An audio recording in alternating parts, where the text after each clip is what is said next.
It is another episode of the 9 Summoning Insight presented by AT&T. You can see it behind me there, this side. Now, obviously, you should know how time works, how the sun and the earth operate. Unless you're XQC. That's true. It can be difficult to know, which is noon, midday, midnight. Who can know, right? Tough things to know. A lot more difficult than knowing how to run in as an ape.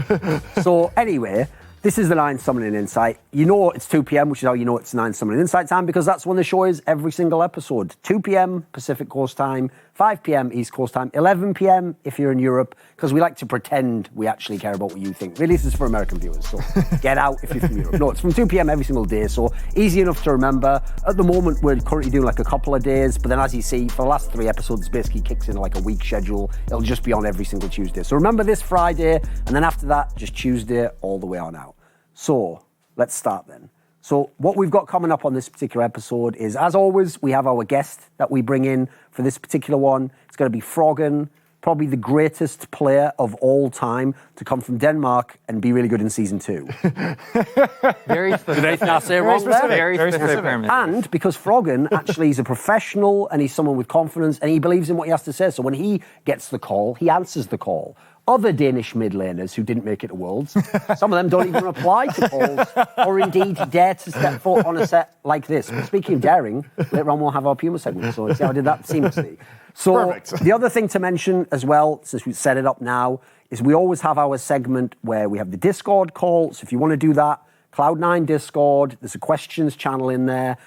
First of all, you can actually drop some text ones if you want. Maybe we'll use them during the show if we want some topics. But if you want to actually call into us, you'll get dragged into the channel. Monty will unmute you. You'll know to talk. We'll say hello, and then you'll say whatever you say, and then hopefully we say something good in response to that. It doesn't sound as cool when I say it like that, but it will be good. I guarantee that part. So, Cloud9 Discord, Froggen coming later. Now let's start the usual shenanigans. So, The Rejects show, as we pointed out earlier. Because it's highly relevant that we're the Rejects doing this show right now, especially considering that many people are over in London for this 10-year celebration, despite our significant contributions to this game, I would argue, and the esports scene in general. it's interesting. We were not invited. Literally was born, lived the majority of my adult life in the United Kingdom, never got an invite to that 10-year anniversary segment. Must have got lost in the mail. Must have got lost in the post. Yeah, I think so.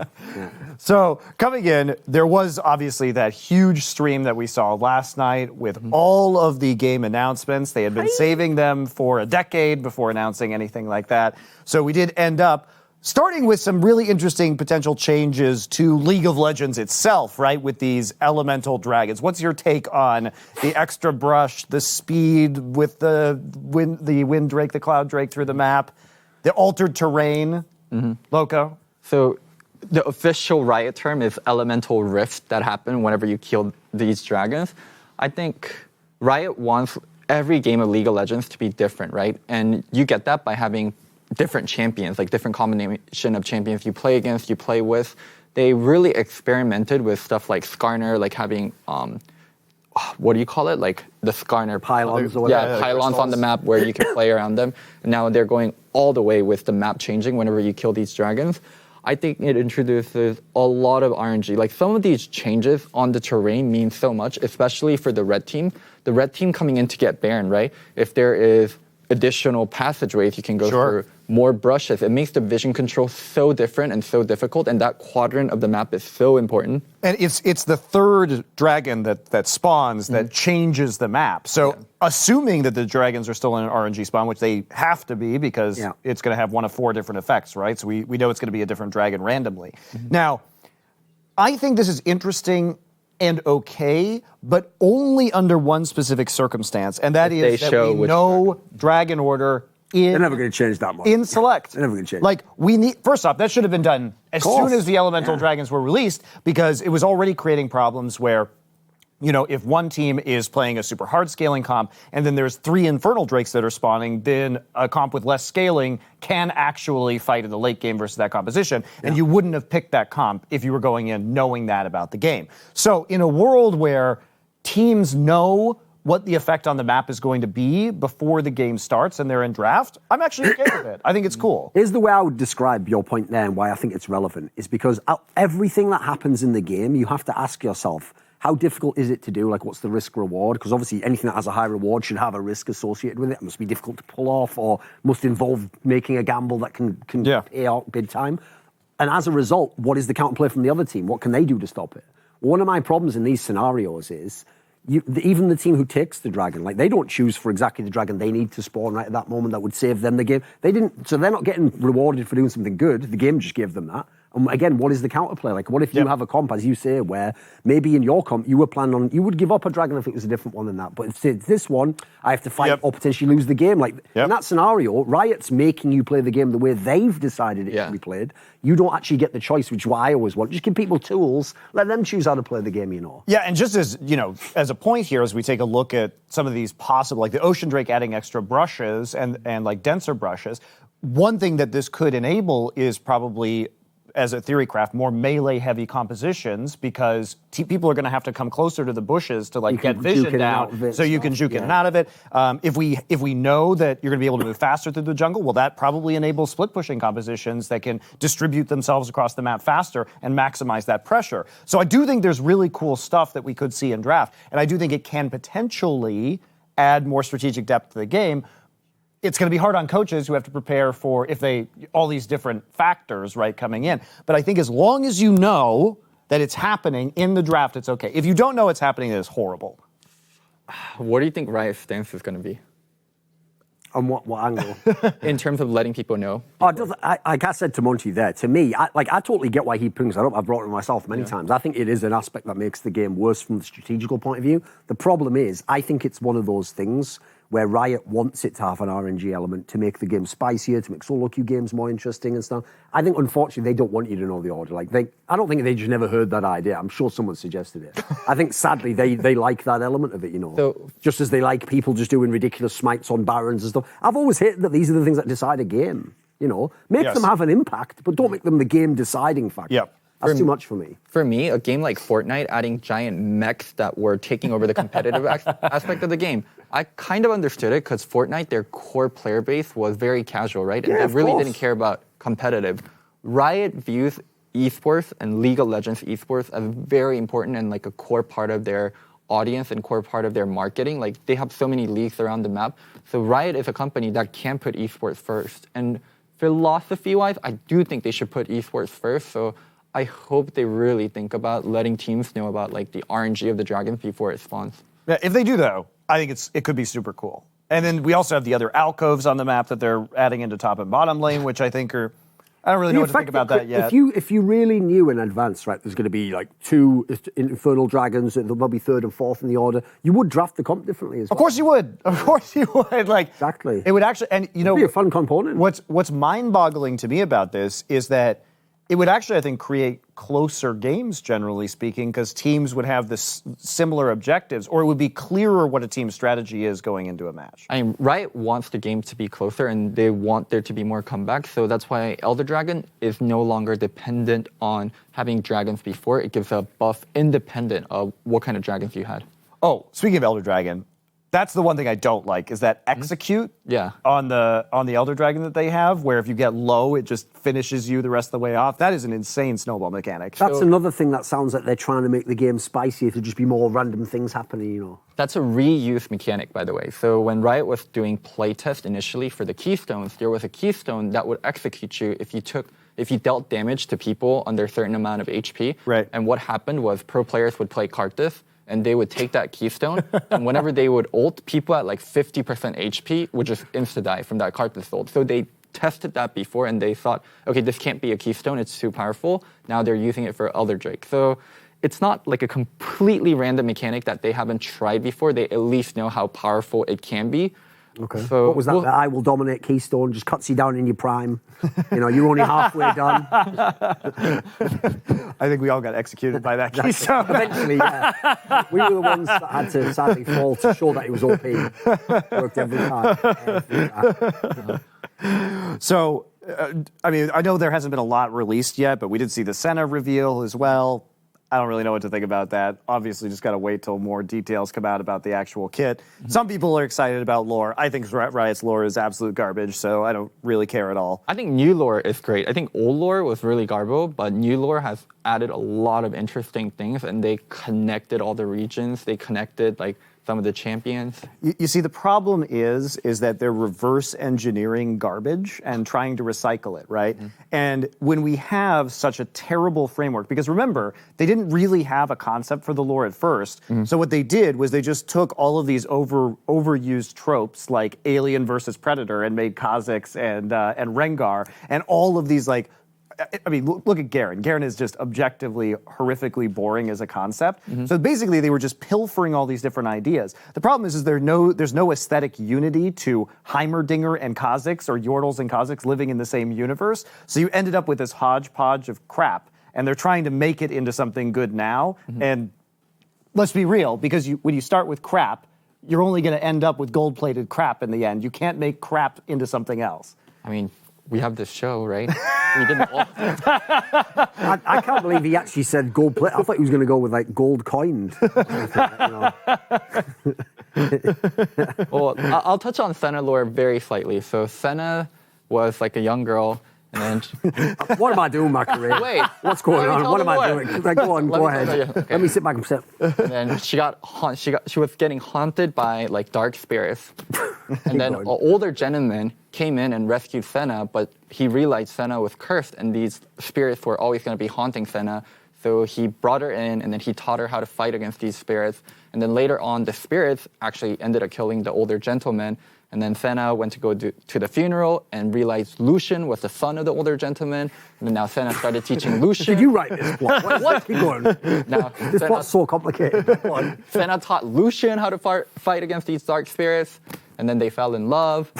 All I'm going to say there is if someone clips it right, you did just say taught Lucian how to fart. I didn't make that happen. That is a clip that someone could create. That's all I'm saying. So Twitch clips, I mean, do what you can. farting is an integral part of Riot Wait, I didn't say culture, so- farting. What? I said That's true, yeah. It's probably the alt, right? It's probably like, what's that, Mark Merrill Smith? Wait, let me finish the lore story. All right, finish Yeah, the go on, lore, go on. Loco. They fell in love, Yeah. and then they went to go hunt Thresh, but they were overconfident, and then Senna got captured, and then she died. Now she's coming back as like kind of this undead, but also using the light, so she's a mixture of light and darkness. And that's why Lucian uses a gun that's really big and then a small pistol, because when Senna died and she was captured in Thresh's lantern, Lucian picked up her gun and then he became like a dual-wielding gunslinger.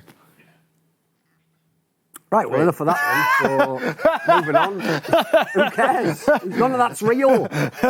You know, you are aware, right? Within their lore, you're also supposed to believe that, like, you are actually a summoner who, like, No, they killed that lore. They killed that lore. So, that was the let me- worst thing let I me- ever let heard. me when I heard explain that. I was so this. out This on is that. my It was favorite thing. It's so Like, dumb. One as why am I in the law now? So, as well? as somebody who studied literature, it's actually just fundamentally the dumbest concept you could have started with. Because what do? Okay, we've got all these cool characters we want you to get attached to in the game, but guess what? When you're fighting, it's actually you who's controlling them, and there's some sort of twisted wizard meat puppet that's just on the rift. And like, what is their motivation for being controlled by a hooded wizard, a nameless hooded wizard who's you? You literally can't write fiction around that because it's so stupid, and you are interfering with their ability to create characters. So there's a council of war, and people sign up to go to the council of war if they want to prove themselves. He's just caught in the matrix, isn't he? He can't get out of it. What? We're going to have to do a cold open where it's me like, this is your last chance, Loco. Take the blue pill, you wake up, you still believe Riot is good. Like, you take the red pill, I show you how far the rabbit hole goes. There's a council of war, and as summoners, you're supposed to guide the champions, and then you,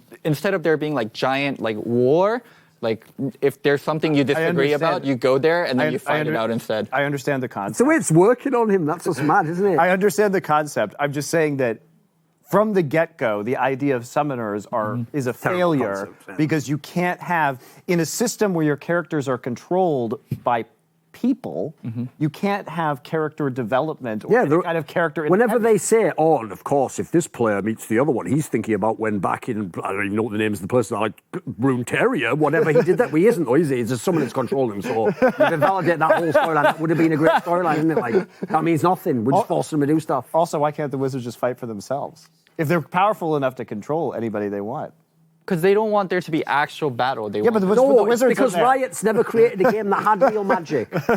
Never had any real magic to it, local. Just little kids' games. Anyway, we must be talking Anyway. about... What else? Like, screw the law part. What else in the Riot 10 announcement should we talk about? Let's just skip over the animated series because Loco's the only one who cares about that. He probably knows intimately all the story details. And then actually Senna goes to the corner shop and, oh, Garen's there. He said, oh, hello. He doesn't say hello, gets It's angry set with in him. Dawn, and at the end of the trailer, you see 2 pigtails, and then the pigtails are blue, so obviously Jinx is going to be part of it, and Jinx is also working in Dawn. I think champions we're going to see Camille most likely, Vi most likely, Echo most likely.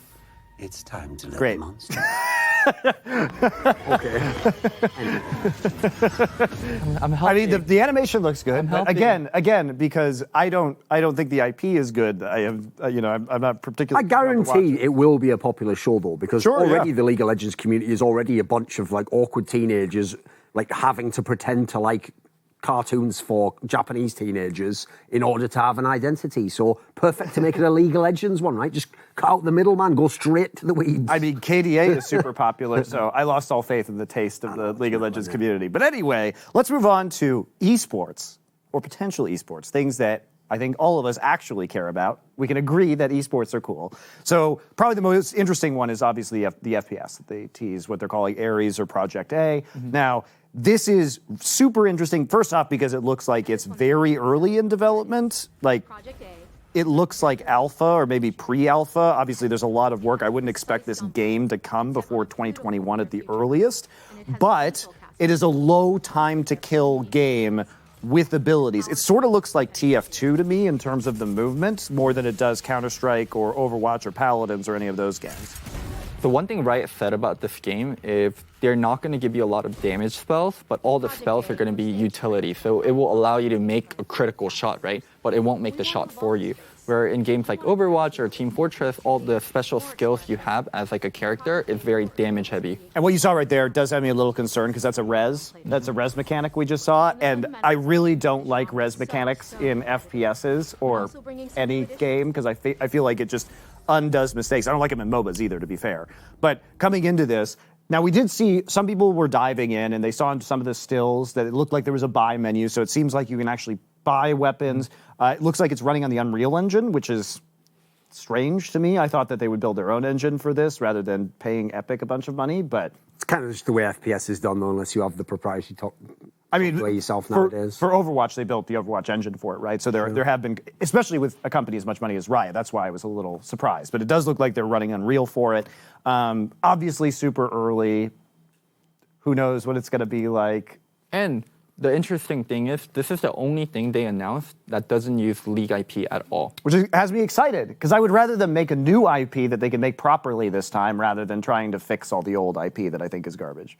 The big problem I have with this game is it reminds me of what happened with another game series I've obviously been very intimately involved with is Quake, right? Well, when they made Quake Champions, the reason I was able to correctly guess it wouldn't take off and have a renaissance of Quake is because I just said to people who were into it, who is the target audience for this game? And the problem Quake Champions had was it took one of the most hardcore games, put in very casual, watered-down elements, and in doing so had no target audience. Casual fans didn't care anyway. It wasn't anything like Fortnite. Yeah. It was still too hardcore. But hardcore fans were like, this doesn't have enough of the hardcore aspect to make me into that. So for this type of shooter, who is the target audience who wants some Fortnite aspects, but with Counter-Strike mechanics, but then with sort of some Overwatch component? Like, I don't know who this audience is for. Like, is that even a casual or a competitive game? I can't tell.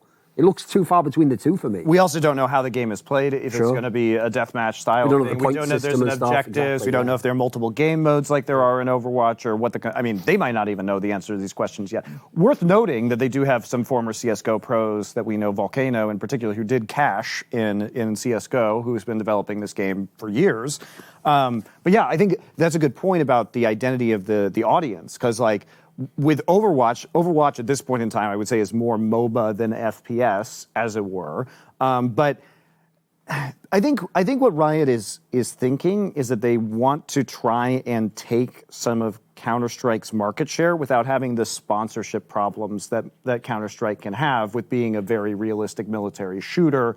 So it won't be probably mature rated by the ESRB is number one thing. It could be teen rated, and then I think if they think if they add cartoony elements or these abilities, then it's divorced enough from reality that people won't balk about sponsoring it or putting it on TV. There's another problem it's going to have, which is as a game, it doesn't exist in a vacuum. In theory, they're going to want their pros to be Counter-Strike players or Overwatch players. Well, one of my problems with that, if you want them to be pros, is Riot's current methodology for how they set up tournaments, like the LCS. People in Counter-Strike would hate that. No one would want to see an LCS. So unless they're willing to also, if they are, by the way, fair play, if they're willing to go a totally different route and try and be like a Counter-Strike circuit, you could do it. But I think if you don't, you're going to have a hard time. Because if someone has to choose between the Counter-Strike circuit and this, that's not a fair choice at the moment, is it? I agree. And also I think the problem is you can correct me if I'm wrong, but I don't think this aesthetic appeals to Counter-Strike fans. So, no. I think I think Counter-Strike... The fact it has spells, immediately I'm out on that. I think they like the hyper-realistic aspect of the game, and because this doesn't have it, I don't really see it eating that much into Counter-Strike's core audience. Here's the thing, if you want to put like more arcadey elements into a game like Counter-Strike, you have to almost make it still within some plausibility. Like basically, you could make it like John Wick if you want to make it more fun, you know, have like moves and make them like do cool stuff. Sure, yeah. You can't have magic and you can't have like people coming back to life and stuff like that. It could take Overwatch's premise audience or Paladins. Like I think I think it's going to challenge for. I think that's what it's going to challenge for because it doesn't do the level of sort of realism, or it's not hardcore. The aesthetic is not hardcore enough, I think, to really bite into Counter-Strike. So the Fortnite kids have to grow up, right? That's a great point, too. They're going to grow up, and they're not going to play Fortnite forever. This game is something they could shift into, something familiar, something new. It's a shooter, kind of. So it shares similarity with Fortnite, but adds a different aspect to it. So I think that's an audience they could really take over. And also remember, they say tactical FPS just because that's the genre people often call Counter-Strike, you know? Yes. But if you want it to be a tactical FPS, well, remember, the reason why tactics exist in Counter-Strike is things like it's a very simple game. I can only be shot by your gun, or I can only have grenade damage, or we're going to use these pieces of utility to get into the site. We didn't see any examples of utility stuff there generally. If you have like ults and stuff, like I don't know how that would be factored in, how someone's tactics would work. It becomes more like a MOBA with the team fight than it sounds like to me. The objective is also super important, and whether you respawn as well, because what's compelling about Counter-Strike and why I think it's such an excellent viewer experience is because you know the bomb's going to A or B site. The action naturally winnows down to the last few members who are fighting on the site. And so the problem that you have is because it's a bomb planting is another thing that Riot is probably trying to avoid. So is it going to be capture the flag would be another opportunity, but we don't know really.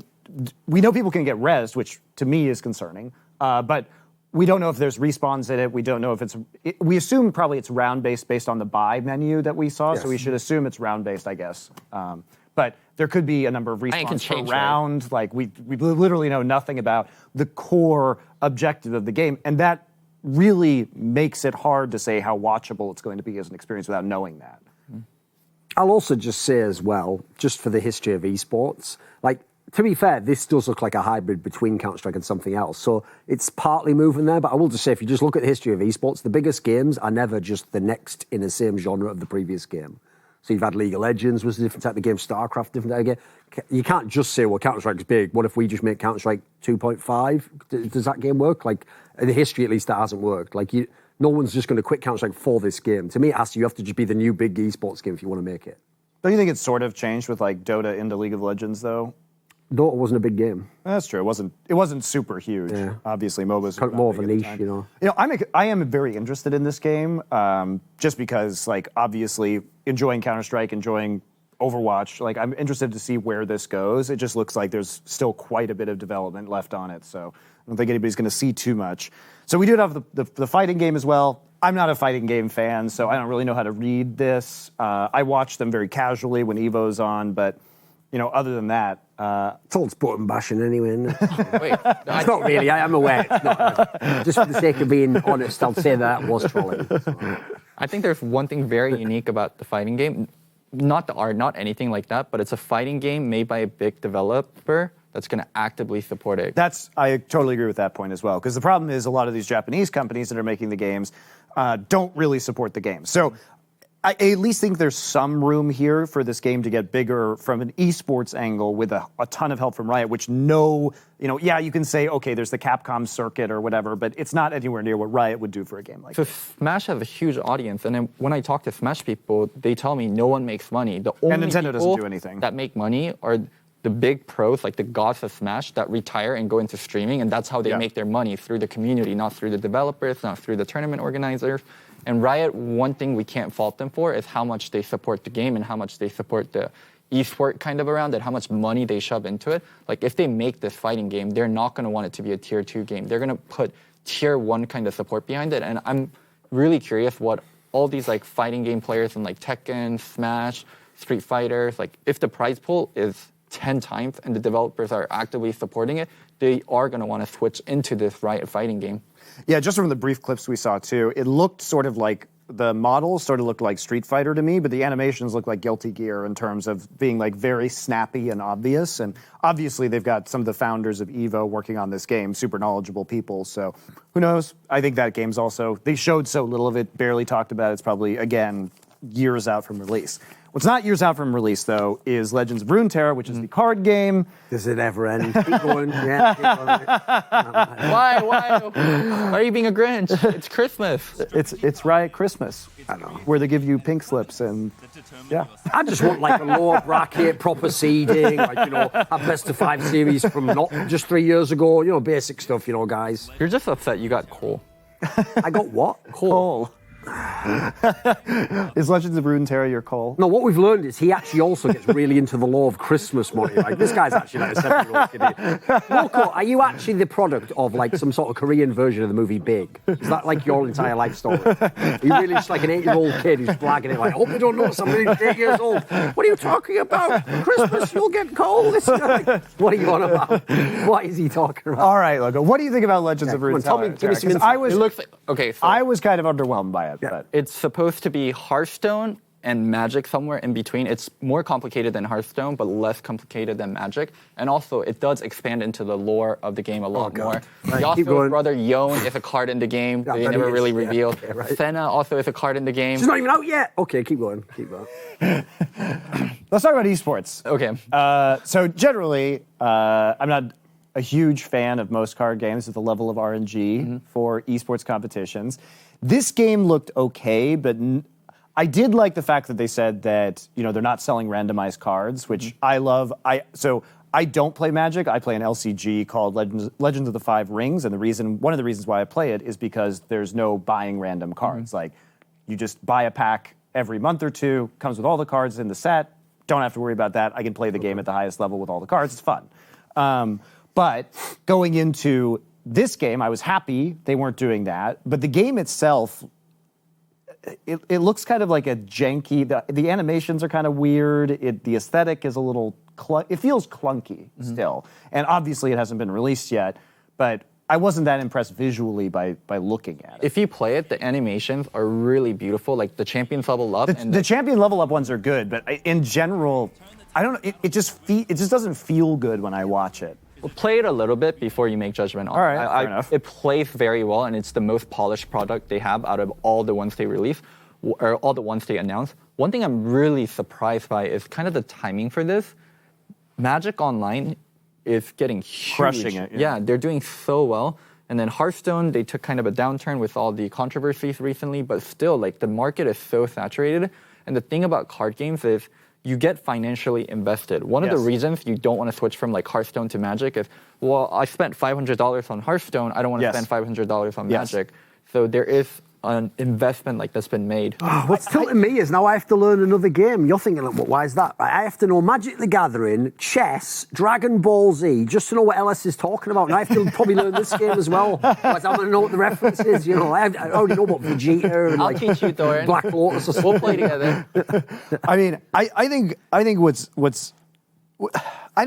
think this has the same problem that Thorin was talking about earlier with the Project A, which is, who is this for? Yeah. Who is this game for? Because Blizzard kind of has a corner on, by the way, the casual CCG market. Speaking of that, that's one of my concerns that I'm a bit off about with this announcement, is it feels like Riot literally is so delusional. They think that, like, well, anyone who played our game would want to play any game by us. So they're like, what do you like? What do you like? FPS games, card games? They're like the guy with like the old, like, what's he call it, raincoat? Like, come on, hey kid, want to buy some games? What do you like, Hearthstone? this is basically as good as Hearthstone. Counter-Strike hasn't even got abilities in it. I'm getting Counter-Strike here, so the fake knockoff Rolex version. Yeah, that sounds like what they're doing. What else do you want? Well, Overwatch. Yeah, that's all I got. They just go with that. And then he's like, oh, what's the lore like on it? So he's like, come here, son. I've got this little story about Senna to tell you. It's like, well, exactly. Kind of the concept is you're like, what if they're trying to sell you like let's just say not a knockoff product, but they're like, what if we combined Rolex and Louis Vuitton into one watch? You're like, no, I just wanted one or the other, not both of them in one thing.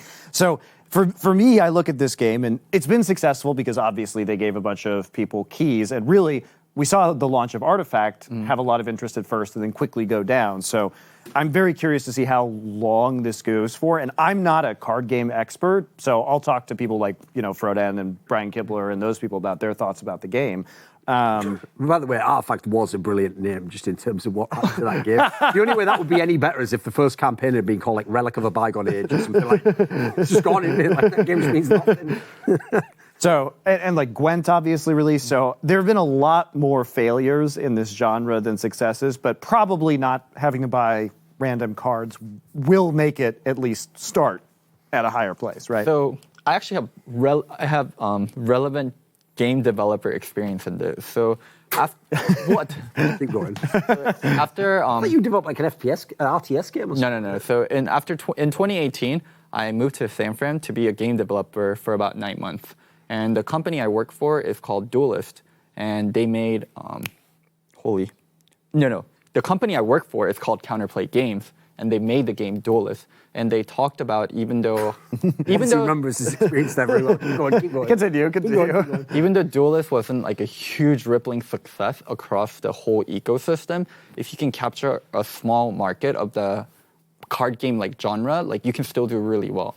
And well, when you're spending, thousands of dollars on cards, of course. So, yeah, I mean, Riot is going to have such a large player base to draw from, like all over China, all over NA, all over Europe. But the thing is that for their game to be financially successful, if they're not selling random packs, they have to have a much larger user base, right? That's the thing. You were saying if you sell the cards on a small user base because you're getting hundreds of dollars per person potentially, that's great. But if you're not selling the cards, then you have to have a much larger group of people. Well, the problem is, for me to build a Hearthstone deck, I have to open random packs, right? Yes. But for me to build a Legend of the Runeterra deck, I don't have to open random packs. I can open a Noxix pack. I can open a Demacia pack, and I can make the deck I want. So maybe the barrier of entry is lower. It is, that's what I'm saying. But it's also less monetizable. Yeah. It's less monetizable. Yeah. Maybe less whales, but you can get maybe the casual people to spend at least a little bit more. Look, I think it's obvious that, especially because these games are on mobile too, the amount of money people will spend on them is ridiculous, especially compared to the development cost. Think about how cheap that game is to make when you don't have to like render everything in 3D and make huge environments. Like it's much less development cost.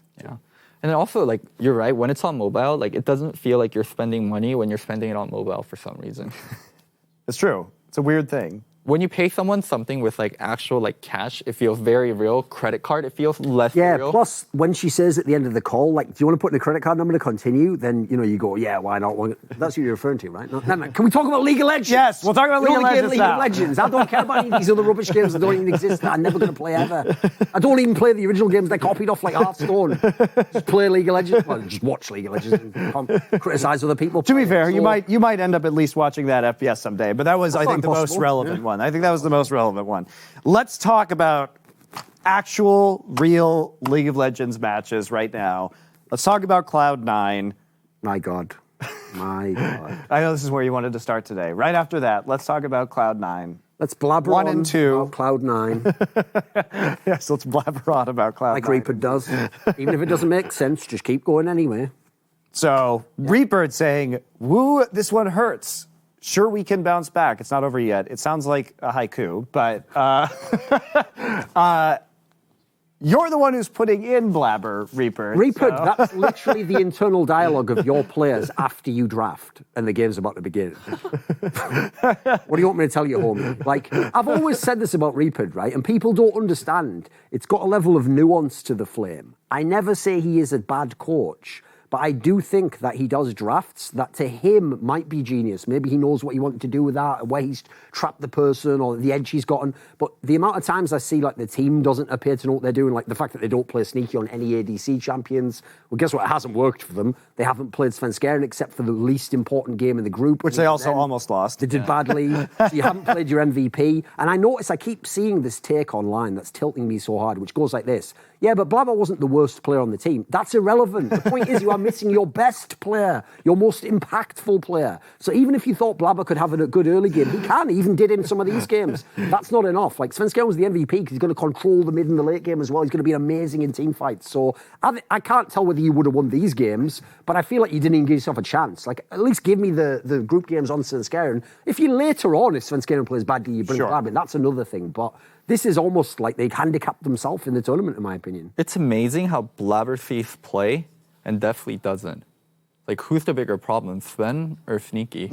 Like, in what world does Blabber Thief play before Deathly does? In what world does Svenskeren get benched before Sneaky does?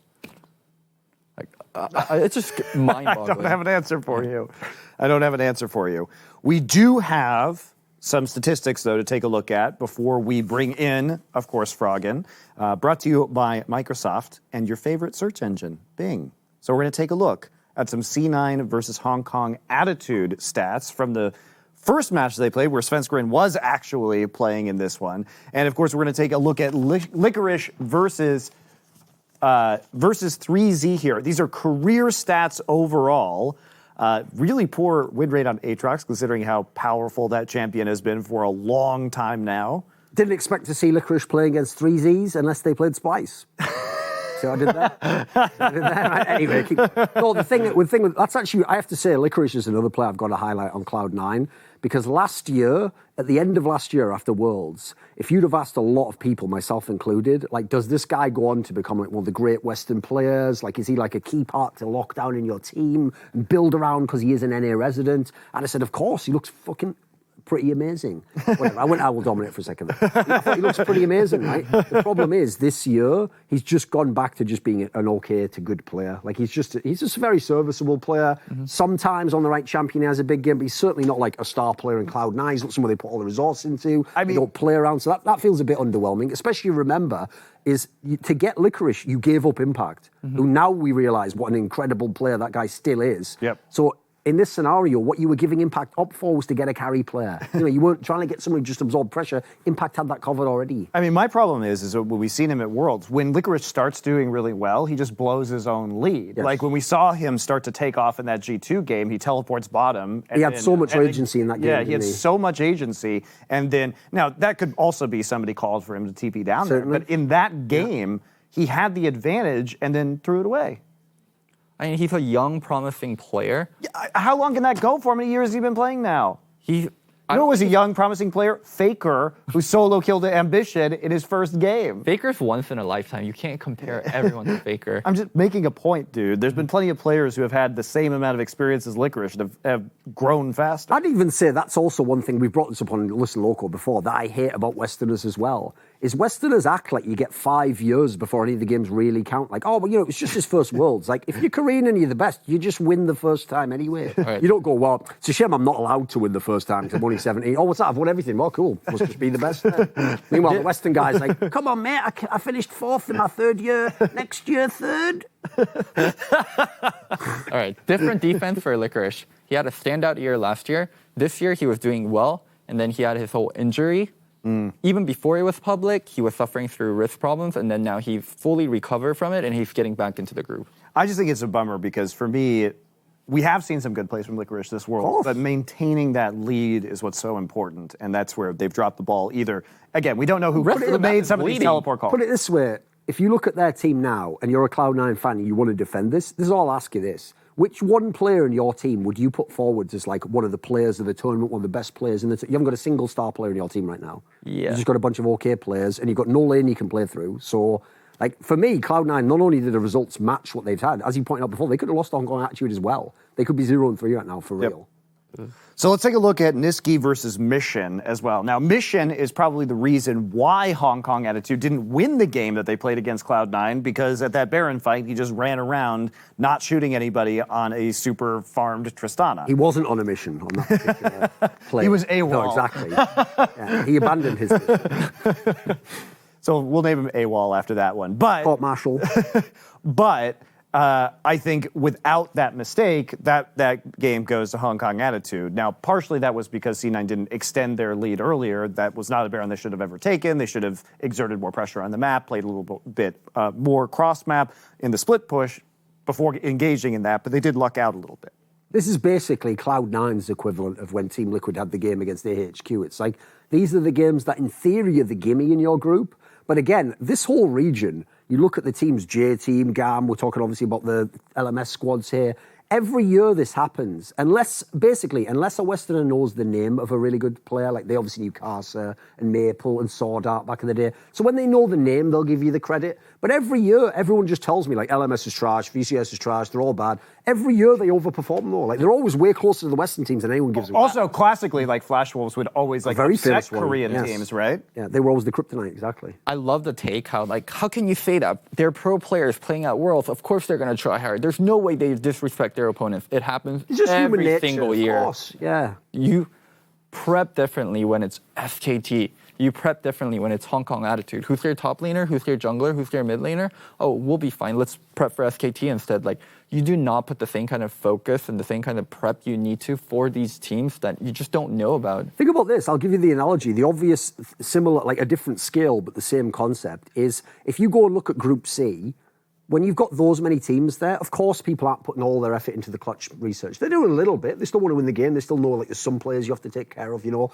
But if they have to divide their time up, they're obviously putting their time into Fnatic or RNG or SK Telecom, depending which of the teams they are. They're putting clutch last to the list. So yeah, it does create scenarios where these kinds of games can happen. For me, the key is just like the Team Liquid one. You did look terrible, but you won. That's the key. And they're playing him again tomorrow, too. And so these are real things. Like, if you look at Niski's stats, outside of experience per minute, he's doing pretty much better throughout his whole career in what we could argue is potentially a harder region overall when we look at assists, deaths, and kills on average.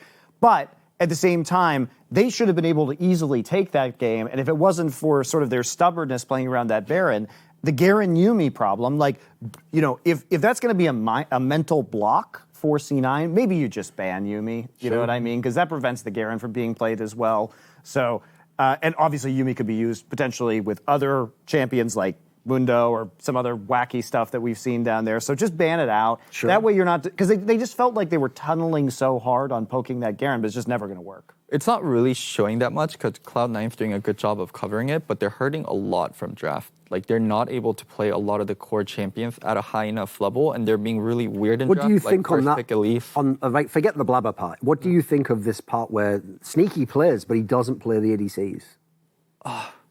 You can say that they are experimenting. You can say that they are, taking a different stance, but I think it's showing weakness.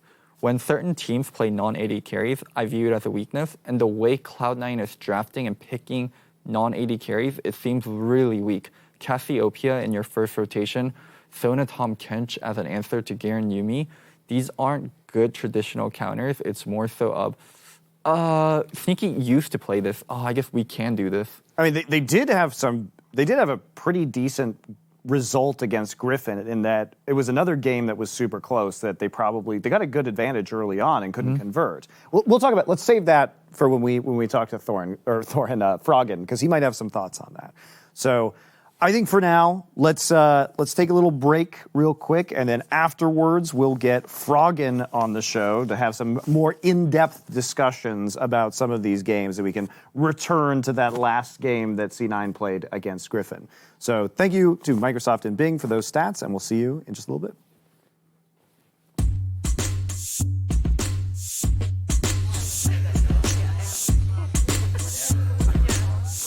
Move down one.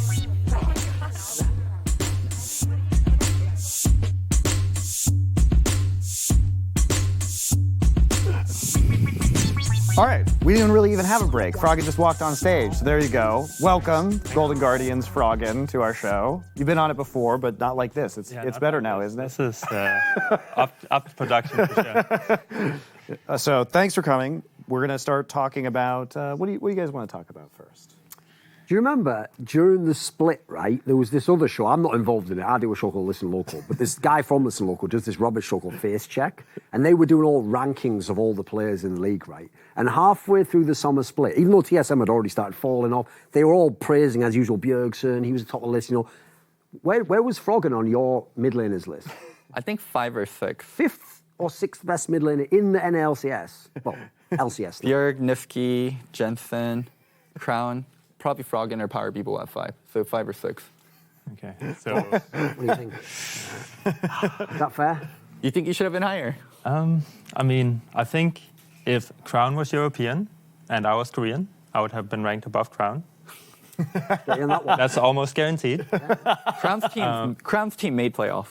Yeah. Yeah, exactly. So Exactly. Froggen was carrying a bunch of people who couldn't even make playoffs. What are you talking about?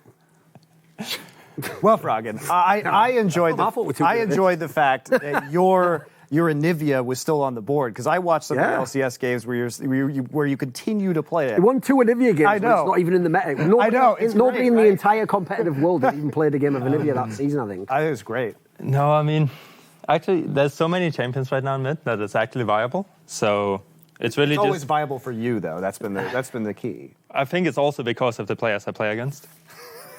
Like, if I'm playing Anivia into really hard matchups and I'm going even, there's a problem. Yeah. But yeah, I mean, she's viable right now. I think we've seen so much Orianna at Worlds. In my mind, I'm like, well, if you're playing Orianna into Akali and stuff, you might as well just play Anivia. It's kind of like you can do the same things, probably more on Anivia, but we did see Orianna get a buff and it's Worlds, so I guess we have to play her. Wait, I'm right on Orianna being kind of suicidal into Syndra, no? Like, some of the picks that she's being picked into, I feel like, holy, she should get killed here. She should get murdered here. Yes and no. I think a lot of it is also just because mid lane can just go even. Like, even, I think the game Caps played against, I don't remember who he was against. Where they had It Syndra was lead against in. Mission, I think. Yeah, it where was, Syndra yeah. against Yes. Orianna, and he got 3 kills. And he actually, I mean, he got a CS lead and stuff, but I would have expected it to go much worse for Orianna. Like, nowadays, in these matchups, you can kind of just rush Merc threats, and you're actually just going to be fine. At worst, you're going to go at some point, and then the other guy will have a roam timing, or like a time to do an objective or something like that, and then get an advantage. But for most part, you can actually just farm in a lot of matchups. Is it okay, even with some of the jungle matchups, stuff like Kiana, Gragas, they have like engages that break through flash, or that's hard to flash away from? That's where I see the problem coming it's in. impossible to play mobile champions into those kind of things, I think. It's just difficult. That's why Syndra is one of the only ones we see, because she actually just has a knockback, and she doesn't even have to hit the stun.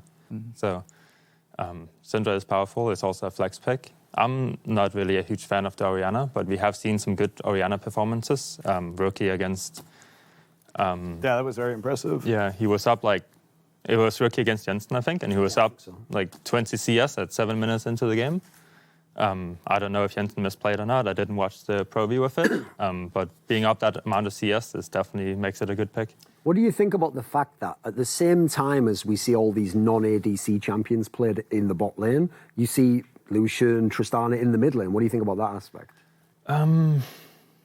I think the Lucian thing is mostly because it's against the KO, so you can actually just play pretty aggressive early on, and there's not much gank potential.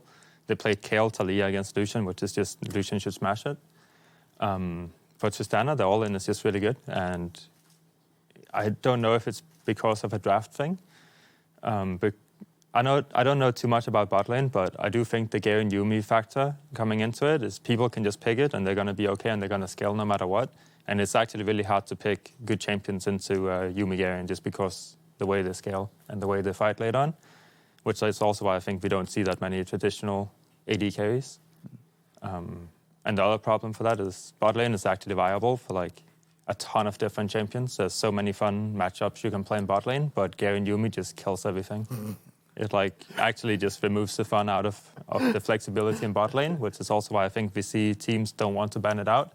Because at least, okay, now you can just play against Garen Yuumi. You're going to be fine in lane. You're not going to get destroyed by anyone if you think they're better than you or something like that.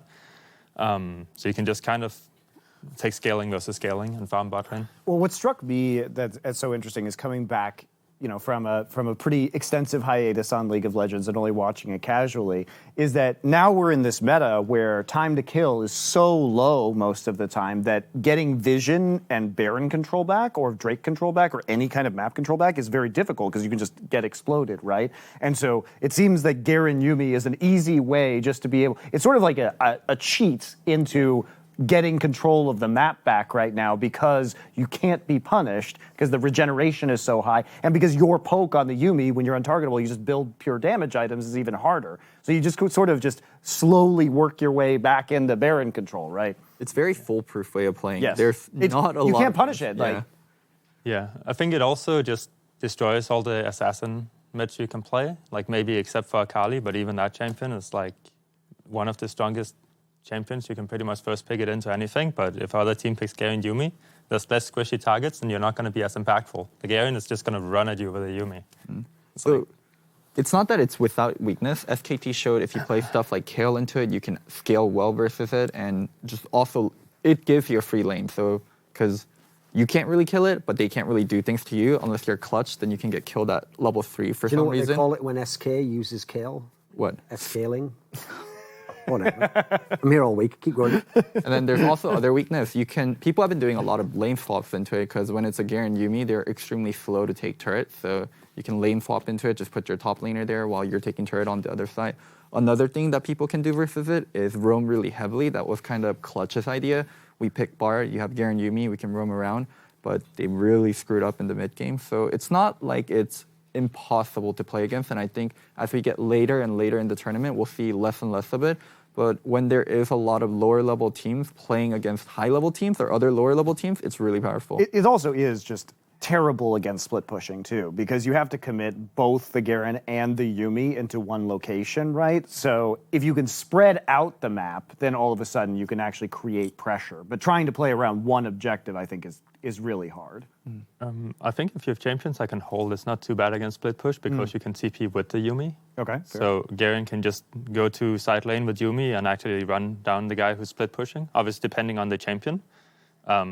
But if a team tries to rush Baron or something, like they can just both TP and be there at the same time. So I don't think it's too bad against it. It's a matter, though, when you always have to commit two champions into a side lane instead of just one, because then they're both gated around the one TP timer, right? So also, you need champions to actually be able to hold the other side of the map when if they try to do that.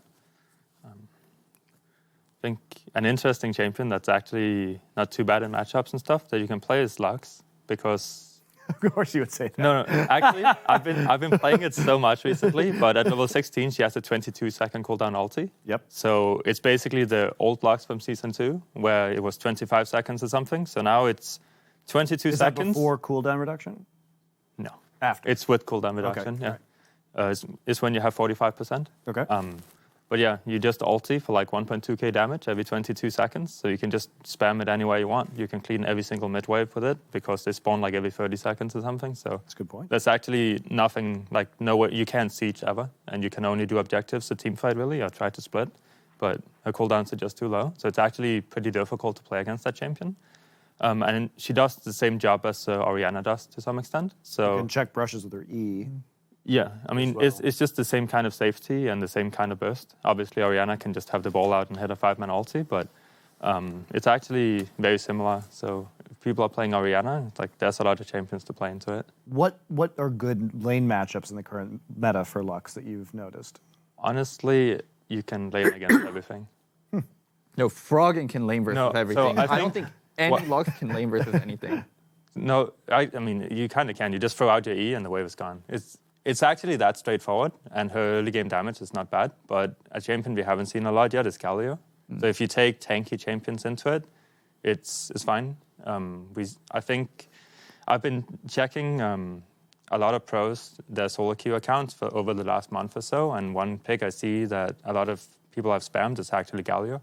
And it's just since they changed his passive to be 5-second cooldown flat, so you don't, whenever you hit champions now, it doesn't reduce cooldown on the passive, so you just have it up all the time. So for tower taking, minion wave push and stuff, you actually just get priority. and into a lot of melee champions. It's just powerful, or champions that don't have damage. If we switch up now and talk about some of the teams in the tournament, not as much meta discussion, right? One of the teams that I know a lot of people had high expectations for was Fnatic. I actually didn't personally pick them to get out of the group, but even so, I thought it would be much more of a dogfight against like RNG, SK Telecom. Maybe they'd have a shot at it. What have you thought of Fnatic, and what about obviously their rookie mid lane and Nemesis? Well, before Worlds started, I thought they were gonna get third place in that group, and SKT first, RNG second. I think Fnatic is definitely a good team. They have some flexibility with the way their bot lane can play, because both players are pretty good at a lot of different champions, I would say. So they have some flexibility. But every time I'm matching Fnatic up against some of the best teams in the tournament, I just don't really see them winning. They have lost out to G2 in a lot of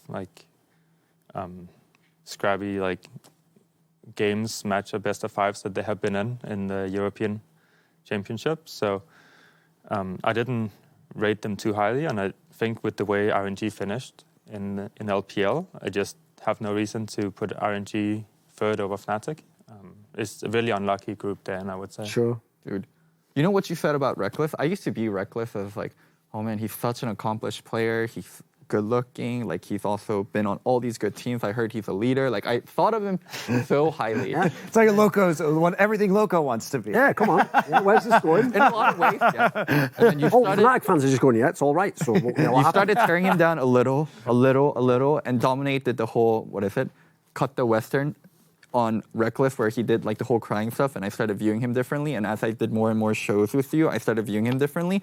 And now when I watch him play, it's so obvious that he's relying on his support so much.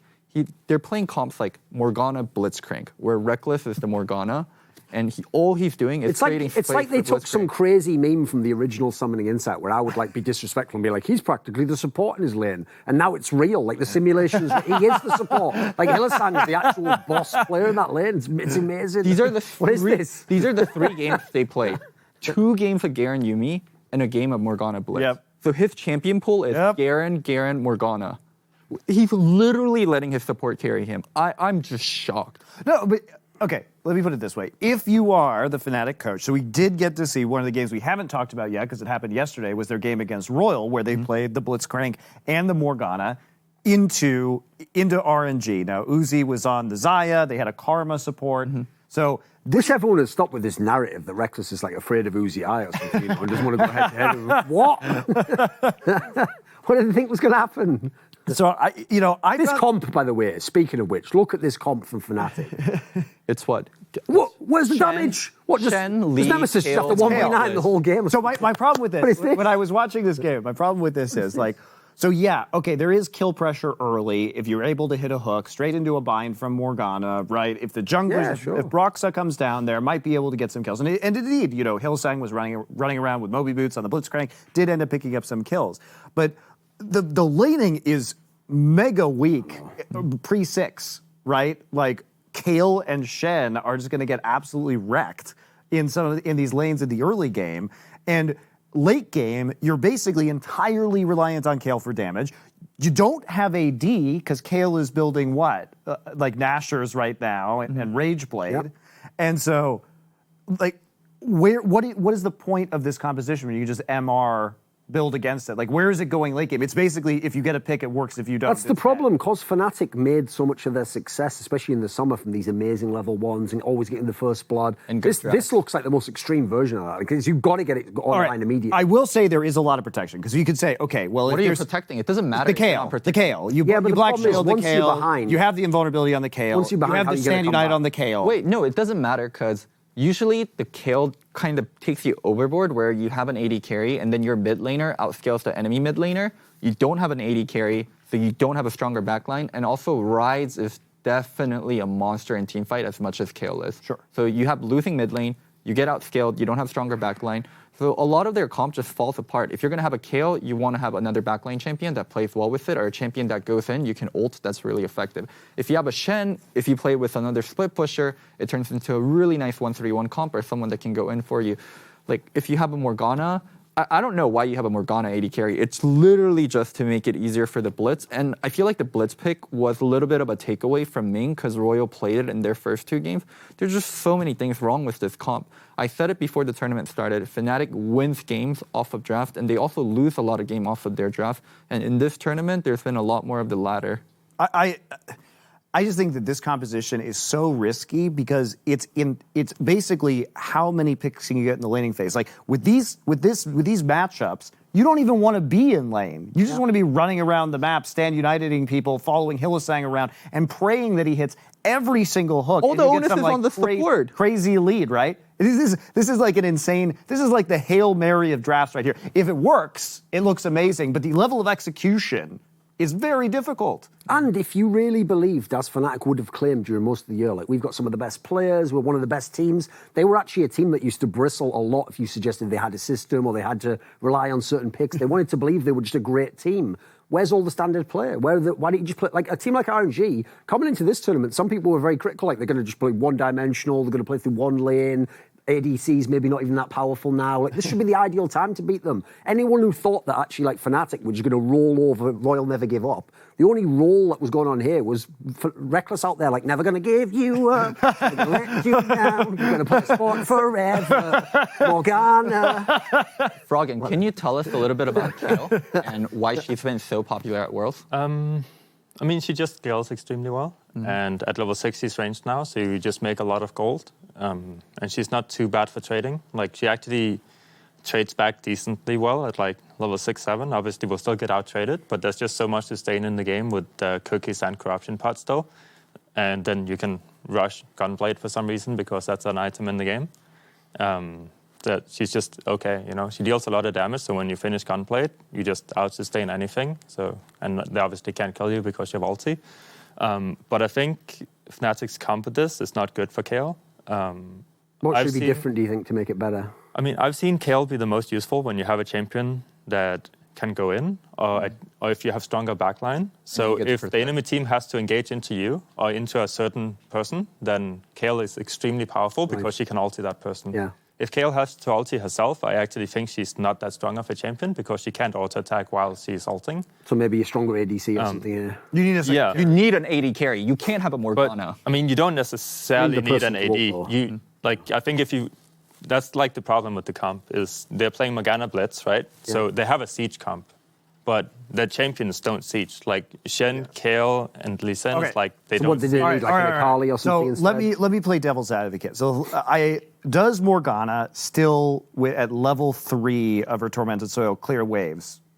Clear waves. Depends on how much. Does it at least clear the caster how much minions? AP is she going to have at level 3? It's not like she's going to have a No. At third point in a Tormented Soil. At third point, yes, it does. Okay. So just to play devil's advocate briefly, I think that they wanted just to apply pressure to allow the Blitzcrank to roam to make picks with Shen. I don't think it's a good plan, but I do think if that's the logic behind the Morgana. It is, because it used to be Morgana Pyke that used to be played as a combination, so Pyke can run around and roam. But I think Pyke is just better at making plays than Blitzcrank. Because he just has more playmaking abilities than a Hook. Hook is more for a lane, I would say, where you can set up some good stuff in lane if you decide to flash on them with a jungle gank. But I don't think they can use anything in this game because they have Shen Kayle. So they don't really have a lot of ways to actually make plays. They even got unlucky, because if you remember at level 1, they did that thing where they went into the top brush and they were coming round. And if you remember, the end that of was the actually top a sick. Yeah, but I didn't even know you could do that. But here's the problem, though. What they tried to do was the first ability they used was the Blitzcrank hook. Whereas if he'd have actually just driven the guy out of the bridge, you could have caught him out from under his tower. So they didn't get the kill, unfortunately, in the end. Pyke was banned. Yeah, Pyke. Oh, of course. He's going to be against Hylissang every time. One thing Pyke is banned by RNG, so yeah. One thing Froggen said about Kayle, having like a person that goes in or having a stronger backline where you can outrange them. So champions like Ezreal, Kai'Sa, when it's played with Kayle, like Kai'Sa provides you a backline. Also, Kai'Sa can go in with the Kayle ult on her, so she has like 2 seconds of invulnerability. Or when you play her with Ezreal, then now you get the range. Now people have to come into you.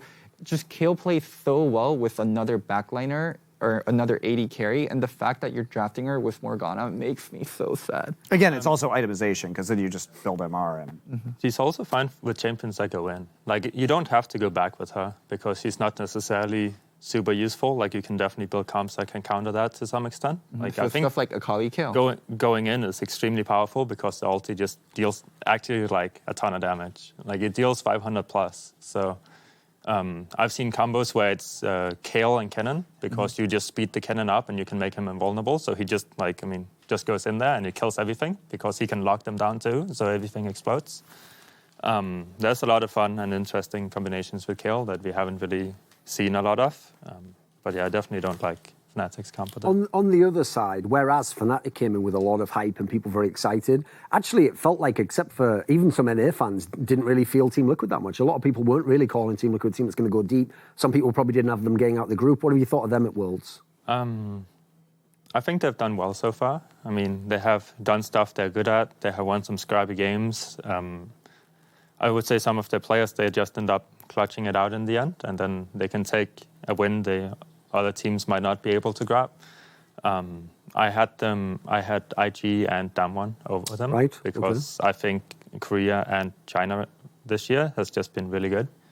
It's also the two regions I've watched the most, and I don't think NA is a super strong region, so it's a bit hard to judge how well Team Liquid will do. Obviously, they performed well at MSI when they beat IG. But I still think IG and Damwon is just two teams that they should be better than TL, but they've been doing well so far.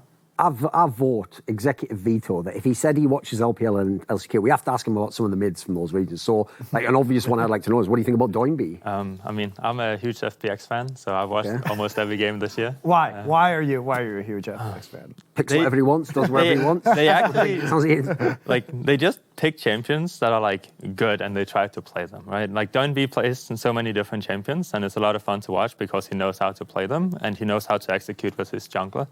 I don't know if he's still his most played champion or second most played champion, but he just plays Nautilus mid in like a shit ton of games. He was still doing that, when I was casting. That's when he started doing it. Yeah. So. I like that he still does it too. It's like you're an India. He's still doing it for some reason. Yeah, I mean, it's working. It's just a strong champion, so he just links up with his jungler, and we have also seen it with like Doinby and Tian. They are swapping roles. So Doinby is playing Skarner jungle for whatever reason they have. It's like, why are you putting him on Skarner?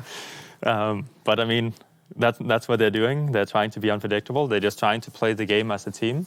And it just makes it super fun to watch. I also think this whole thing with China being they just go in each other's face and fight all the time. I've seen so many games that are not really that they're not really that bloodthirsty. They just try to make good plays. So going into Worlds, I'm like, okay, LPL loves to make bot lane plays. They try to split the map. They pick Olaf almost every game and just split it bot side, and the other bot lane can't really lane at all. They're just going to get run over by 4 people, and then nothing else matters in the game because bot lane has too much impact. They're just too many strong champions that scales well. So I thought LPL would be extremely strong going into Worlds with that kind of meta. But yeah, Doinby, I mean, he's doing good. I don't. What do you think of Xiaohu if you also watch LPL? I don't watch much RNG, I think. I watched the FPX RNG series that they played, and FPX just kind of seemed to roll over RNG in the finals. Competitive final, was it? It really was not.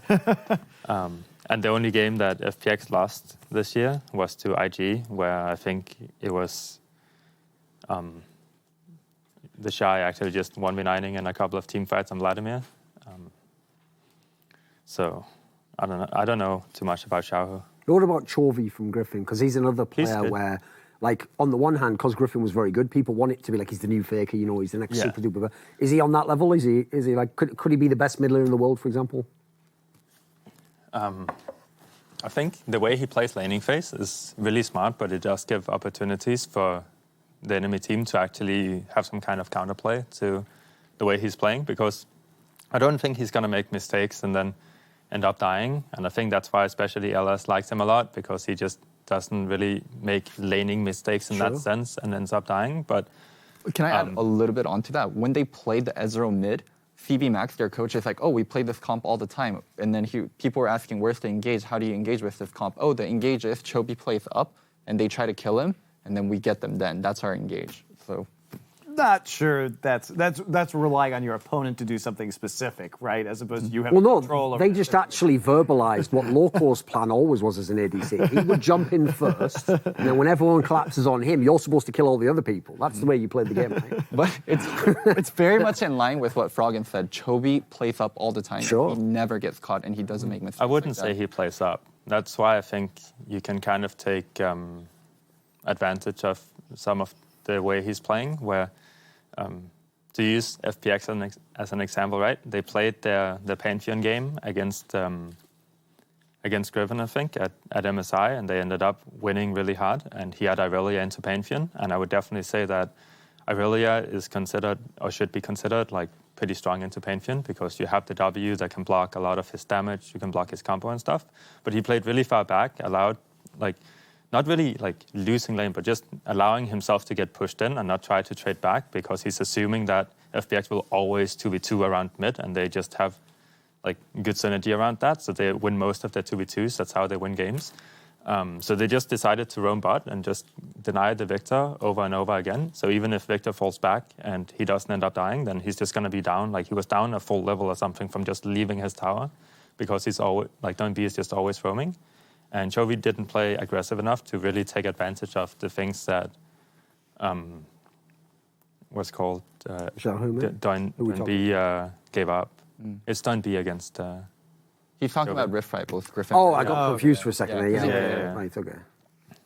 So there's some kind of thing there, and I guess Griffin as a whole, sometimes they don't necessarily make like the right plays, so they end up falling behind after that. But when they were obviously the best team in LCK and stuff, they didn't really make mistakes about what objectives to go for, and they usually made the right decision. But so far, Chovy has played really well at Worlds, I think.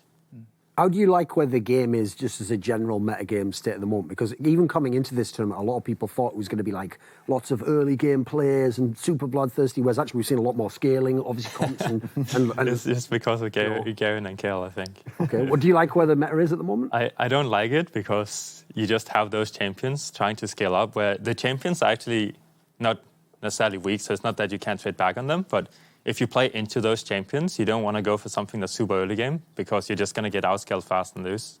So it makes the game pretty boring when you have champions that scale extremely well, but they're also kind of safe. Garen is definitely an offense of that. So why don't we see more I will say, of the by the Garen way, and Kale bans then? I will just say that's one thing I have to say about watching this tournament is like, listen, I do think if something's strong in the game, if you, as a competitor, yeah, you should choose it and play it if you can and get the win. Right. But as someone watching the game, it doesn't matter if it's the team I pull for, the one I'm against. I think the Garen Yumi just looks rubbish to watch. It's not really great boring entertainment, you know. We were talking about this before you came on. Like Yumi's sort of the key to this, because Yumi can, with other regen tanks like Mundo, potentially have that save. So if you just ban the Yumi, which we have seen a fair bit of, right? We have seen a fair bit of Yumi bans. And we have seen a fair bit of Kale bans. So considering that it's not like we're seeing Garen Yumi every game, but you still don't think that it's assassiny enough for you, or? I think there's a lot of champions that could be played, but teams don't have the balls to play, so they'll play something that's really safe and scaling. And especially when you see group stage, where it can be like really strong teams against weaker teams, then it's more likely that teams will go with safe choice rather than try to do something risky. So maybe it will change. So I have a question for you specifically then.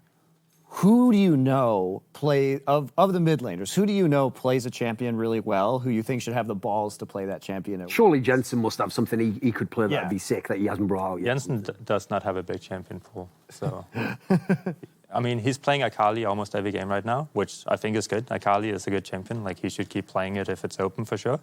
But I don't, like, at least from my experience playing against him, he's always going to pick the same champions. He doesn't really try something that's not, that's new. So I would not expect him to What about pull Caps? out something. He's got something he can pull out? Yeah, Caps pulls out stuff. I mean, G2 as a whole pulls out stuff all the time. That's also why it's one of my favorite teams to watch. It's just because they have that random factor and they actually know how to play. In a sense, this is one area, and most people I know compared G2 actually to Dota, because in Dota, like, they pick so many of the heroes and so many of the roles. But I actually figure you would also be someone, as we alluded to before, with Doinby and you, where you have your own signature picks and champions you make work whether they're in the meta or not. You must like that aspect of G2, because really it does look like They are just, it's like they want to play these champions, and from that, they figure out the way they're going to play the game. Clearly, they didn't come in with just that exact comp all planned out, meticulously. There's kind of more of like a fun element of the game to it, right? Yeah, it definitely does. I mean, I don't know, when I go into Champion Select and I'm watching most teams, I'm like, okay, I'll know what they end up with, right? Like, I don't even have to watch the Champion Select. They might as well just load up blind pick and go into the game. But some teams, like FPX and G2 specifically, they pick a lot of random stuff and you don't really know what they're going to pick or what you're going to get. So I enjoy watching them more, but I don't know which mid laner would be able to pull out something we really haven't seen yet. Really, you don't have any picks of any mid laner that you think you should have the balls to pick this champion because you're good at it? You were talking about Lux being potentially to some viable. extent, right? Like, I mean, Clutch Gaming is picking Kiana all the time because Demonte is known for Kiana now, right? But it's not something that's like new to that extent. Like each mid laner does have like their own picks. Like Jensen has Akali, Demonte has his Kiana. I would say Doinb's Galio is another one that he's probably gonna play it at some point, and we have seen a bit of Galio. He has like some 70% win rate on it or something in solo queue right now, so that's looking strong. The new Pantheon hasn't escaped bans, I don't think. Yeah, it will at some point. That one is a very interesting champion, I would say, but that's extremely powerful. I know for bot lane, I want to see LWX play Irelia bot lane. Irelia bot lane is actually extremely strong with a lot of combinations of champions right now, but we don't see it because people can play Gary and Yumi into it. We saw it in one game from Viper, and that was against the Syndra, which I don't even think is super good for a 2v2 lane, but it still ended up working and they ended up winning. So see more of those kind of things would be really fun, I think. I mean, Irelia into AP champions is always fun because you have two extremely efficient MRAs. You can go Wits End, Hex Drinker into Maw, like those are really good. And I think, which one did he end up building that game? It was either Maw or Wits End. He got Wits. Wits? Yeah. Wits was his first item.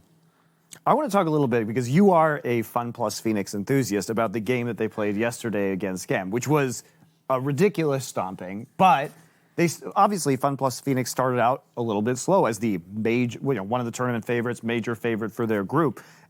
Tien really impressed me yesterday. That jungle Kiana, he was just wrecking them. He got 2 successful ganks off before Levi could even really respond. So do you think it was just an off game that they had when they came in, lost their first match, and now they're getting back into form? Honestly, it didn't look like an off match. That's why I also enjoy watching LPL, because they will try to go for some stuff where you're like, oh my God, they really tried to do this? Are you kidding me? That's how they play. And sometimes they're going to lose a game or two doing that. And they have been doing that for years now. You see every single year, like LPL will lose some, I would say, stupid games that they could easily end up winning if they just try to play it more slow or safe or secure, but they don't play like that. If they want to go for something, they're going to go for it. So I don't think that, I mean, obviously it's an off game, but I think I saw LWX jump in with Kaiser like 3 times. Yes, and just, he was terrible. He just kind of entered like 3 times in a row and they ended up losing. That's something I definitely don't see often from them, but it's not uncommon. It's going to happen. I think he specifically has had a bad tournament. Like, he was a lot better in the LPL. I've seen him have a couple of games here where he was just quite poor. He's just not maying it or whooshing it. I think the other 2 games he's actually been playing well.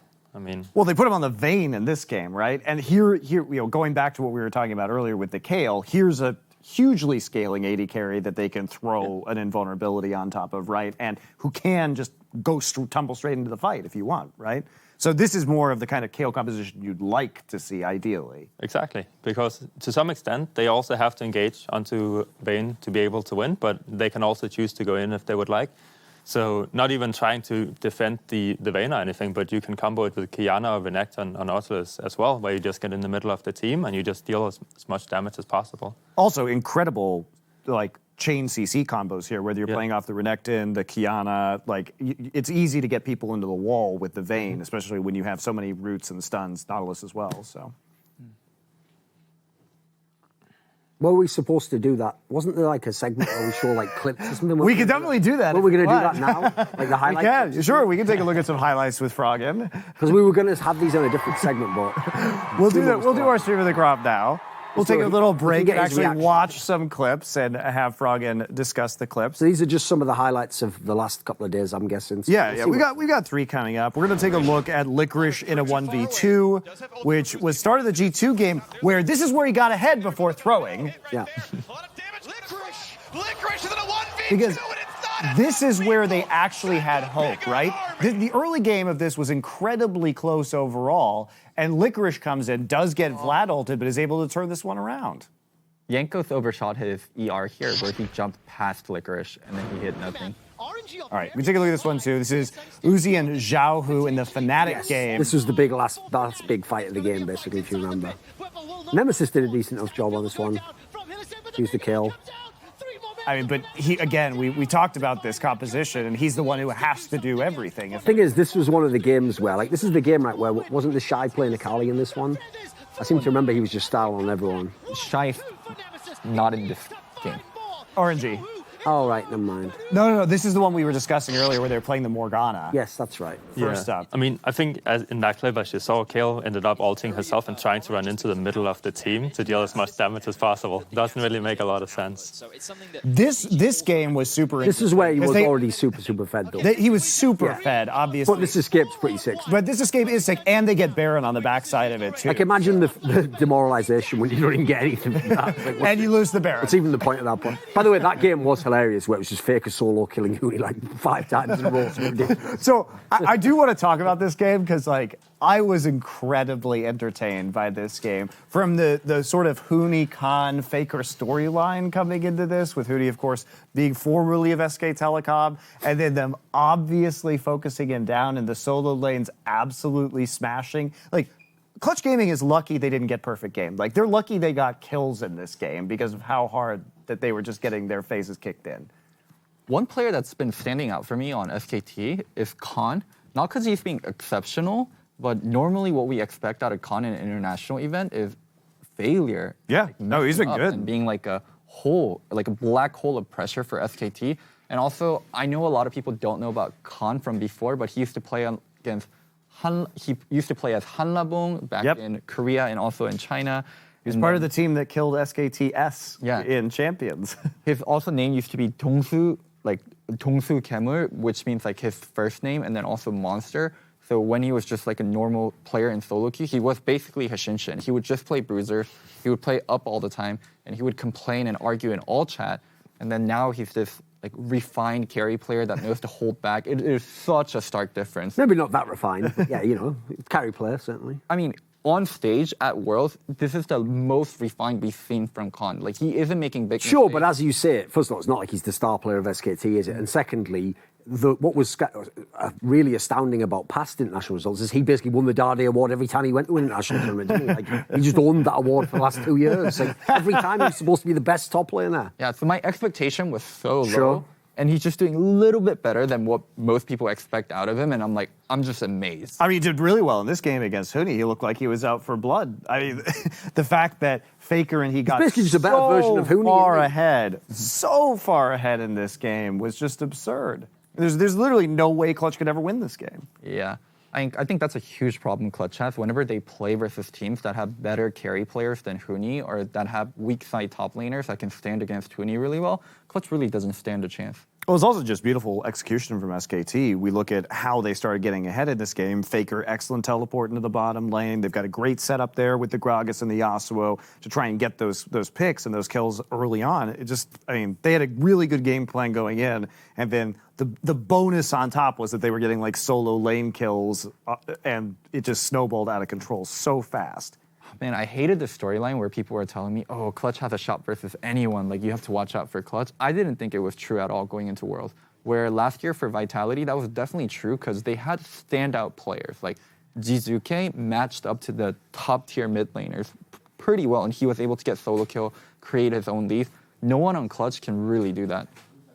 No, that's one of the problems their team obviously has, is they don't really have world-class players. Like, even Huni, it is mainly from abusing NA tops, and in general, NA doesn't have like the strongest top pool as it is. So like their style was never going to work against these teams. But like this group's also an insanely hard group, to be fair. But I would have never had them getting out of any group. Huni's also a regular season player. He does 1 billion times better in a regular season than he does in playoffs or he does at international competition. He's always been exposed at any higher level or pressure situation. Yeah. I think what Huni's biggest success is when he's on SKT, and that's when he got forcibly turned into a tank player, and Faker just like dragged him across the finish line all the way to finals and then got 0-3'd. I mean, even though all that said, I still think Huni is obviously Clutch's best player. Sure. So I would really like to see that he's not playing Vladimir into Aatrox, because he's just going to be scaling, and then he's going to try to like win some team fights. But my expectation would be that SKT is going to run Clutch over before that can even happen. So I think they should try to avoid that. And I'm curious if it happened because they're actually on blue side. So he might try to do some kind of more counter-pick style. If he ends up on red side and actually gets counter pick. Whereas I do think Clutch kind of relies on him to actually carry games. But in this game, I don't think there's anything to do for him, really. That's also one of the brutal things about them getting this group. Obviously, even just the teams Clutch, like they're all teams that should beat you. But you want to have a chance to go through Huni's lane, right? Every single top laner in this group who isn't Huni is also a carry top laner. Yeah. Like even Zhangji, who a lot of people don't know, he used to be a carry for Sunnings. So like everyone plays the carries, so there isn't that player he can just abuse. But I think a lot of the way that Clutch tries to win games is actually just they kind of leave Huni alone, and he does his own thing, creates an advantage, and then tries to TP bot. And then they get Kodi-san ahead, because Kodi-san has actually carried a lot of Been games pretty good this year, yeah. in LCS. But they're not necessarily able to do that because he does have a much harder time creating leads, since he's obviously against better top laners, and this group is a very difficult group for Clutch to be in. But I would say they have to aim for that kind of style again if they actually want to try to win some games, or they have to, like, Lyra Huni has to work together and actually gank top, and the other side has to play weak. Since you said, did you have a question on this? I mean, well, the problem for me on that is they were ahead in some of their games, especially like the one versus Fnatic, right? Where Tristana is massively ahead, and then they forget what they need to do entirely. Tristana's ahead, let her go into side lanes and start taking turrets. When you have your Tristan at least that ahead, like you want to play off of them being strong, but they just kept grouping mid, try to ult the Garen with your Bard and get the engage going. It's just... What? Just keep going. I was just doing so much to do with the camera. I agree with Froggen. They have to win through Huni, but even when they get the leads on Huni, it seems like they're running around with chickens with their heads cut off. There was nothing wrong with what he said. That just seemed funny the way he ended it. I know, but we'll continue on. They were chickens with I know. This game, because the problem is like, so Huni can't affect the game. He's getting destroyed by Aatrox early. Okay, so you want, we talk about, you guys, oh, well, Cody Sense has some good performances. Well, he's not going to have good performances when Huni's getting killed in the top lane and then Faker's teleporting down there and getting double kills on your bottom lane. I mean, there's no chance to win when you just get destroyed in lane that hard. Sure. The thing I was going to ask, though, is if you say G2 is one of your favourite teams as well, you actually think they can win Worlds? Will they be the champions? Would you put your money on them? I'm very big on FPX, so my money is on FPX, regardless of what they've shown so far. I'm going to stand by it. That's what I thought before Worlds started. But yeah, I have G2, FPX, and SKT as the three best teams, where, either one of them can win. SKT looked extremely strong at the end of LCK. They stomped everyone, basically. I would say FPX honestly stomped everyone too, and G2 has been more shaky against Fnatic, but you could argue maybe Fnatic is just a really good team as well. Good matchup and stylistically or something, yeah, maybe. Yeah, so... I think the difference is, too, is that for me, G2 plays to the level of their opponents, but they always win. That's the thing. It's like, it's somewhat of a knock, and I think we saw that in their game yesterday against Hong Kong Attitude, because Caps was getting super far ahead on Syndra. He was like up 3-0 in the laning phase and ended up with a massive bounty. But things got really slight. Now, Caps wasn't the one dying, but no, I think the other teammates were like, oh, he'll just carry us now on this fed Syndra. So they're just kind of phoning it in. But that's like one of the surprising parts about G2, actually. Like, they have won 2 games, 3v5 now, and the one instinct has actually not been Caps. But he used to be the one that's trying to just do like crazy stuff, and then sometimes it works out and sometimes not. I watched his pro view games as well. He actually seems to play really controlled right now. Just play how his lane is supposed to play out, not necessarily go for a lot of like quote unquote crazy stuff. He's just playing his lane extremely well, whereas other players are more trying to do something crazy. And I think that's kind of surprising to see. Yeah, Caps and Perks have been extremely controlled. Usually in bot lane, it's the AD carry like overreaching when the support is like roaming around or support is getting vision, and then it's the AD carry dying doing random things. But yeah, Perks had a 0-death game on Yasuo where Mickey was the one inting. Well, this game in particular was the one you're talking about. And the game before this was when Yonko started like 0-4 on the Kiana. Then it was Mickey to like 0-4. And he was just wandering around face checking and getting blown up, right? It's not entirely his fault because if we actually look at the way they played, first off, Crash and Kaiwing both had a really good game. Kaiwing's hooks were super accurate. They were baiting Mickey into a lot of these brush checks. So there is an element that Hong Kong Attitude, I think, overperformed, but they weren't playing cautiously, and it was really the Fed Syndra that I think pushed, and the Yasuo that pushed them through in the end. One thing, like right now, we only have 2 3-0 teams in this tournament, G2 and SKT. So 2 of the favorites as well. Yeah, 2 of the favorites. If they play right now, who do you think wins? Like full best-of-5 series. Probably SKT, just because every single lane has looked more consistent than G2, where G2 has had more like ups and downs, but they still end up winning the game. On the other hand, I do think that, I mean, it will end up being really even, just because I think G2 is, like, all their players are capable of playing, like, more disciplined and not as crazy if they want to. That's what I'm saying, playing to the level of their opponents. Right? Yeah. But I don't know, I actually like the fact that G2 is able to just go for these crazy things that doesn't seem normal and seems too cocky. Because they show, like, they have some kind of confidence, right? And that's super important to have for when you actually go into Worlds and you're going to go into playoffs games. It's really important that you're able to just be confident enough to trust yourself in the plays you're trying to make. Especially, I mean, the last clip we just saw of Caps and Syndra is flashing into 4 people alone trying to get a knock-up for the Yasuo. It's like, I mean, what the hell are you doing, right? So speaking of that, real quick, I do want to know everybody's opinion on this, but one of the things you said coming into this tournament, and one thing we saw, was that people were banning both the Syndra and the Yasuo against G2. They got both of them in this game. Yeah. And this was their worst game. Well, this was their worst game. You also would have assumed it's going to be one of them, but Perks is going to take whichever one he wants. So you don't think they're going to take both in the same game as well. But that's also what's interesting about them as a team, isn't it? Is like they make it so that the opponent has to really imagine anything could happen in the draft here. That has to make even your own draft strategy so different. You can't just go the normal route of, well, we'll take this because we know they'll take that. You don't if it's G2. It's really tough to know. The thing that's really rough versus drafting against G2, like 1-2-3 ban is relatively rough because they have so many picks they have and their pool is massive. But when you get to bands 4 and 5, the ban phase in the middle of it, so versus Hong Kong Attitude, they had Yasuo locked in, and they banned LeBlanc Irelia, and they didn't ban Syndra because you also have to think of like what flexes are possible. Like 4 and 5 is about protecting and making your 4 and 5 pick better, and also denying some of the champions they are going to pick in other roles. They obviously have amazing flexes. Yeah, they can flex it all around. So 4 and 5 ban versus G2 is extremely hard.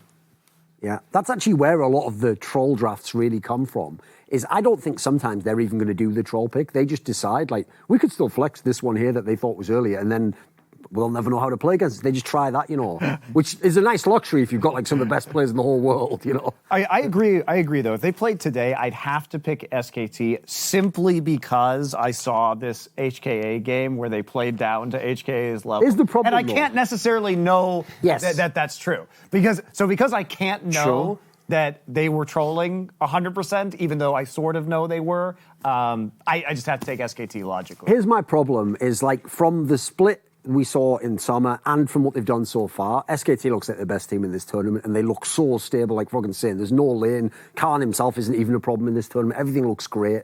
But this is so if I had to pick, like, gun to my head, I would pick SKT to beat G2. But G2, the one area, because sometimes people try to draw the contrast in terms of how crazy their play style is and how good the team fight is with Moscow 5, the classic pick. I do have a feel that I had from that team, which is I didn't know how they would win, but I also thought they could beat anyone. Just somehow in your brain, you think they can overcome any odds, any fight they can get back into. So that's why I'd love to see this matchup, actually. If it was in the final, I think it'd be a great matchup. And like I say, they played at the level of their opponents, but they still win in the end, right? It's not like, oh, you lost this stupid game that you should have won. they'll get in the mud and wrestle around, but they're always going to pin you in the mud, right? Yeah. They have never lost the best of 5 with this iteration of the roster. Yeah, it's very impressive. They won every single best of 5 they've ever played.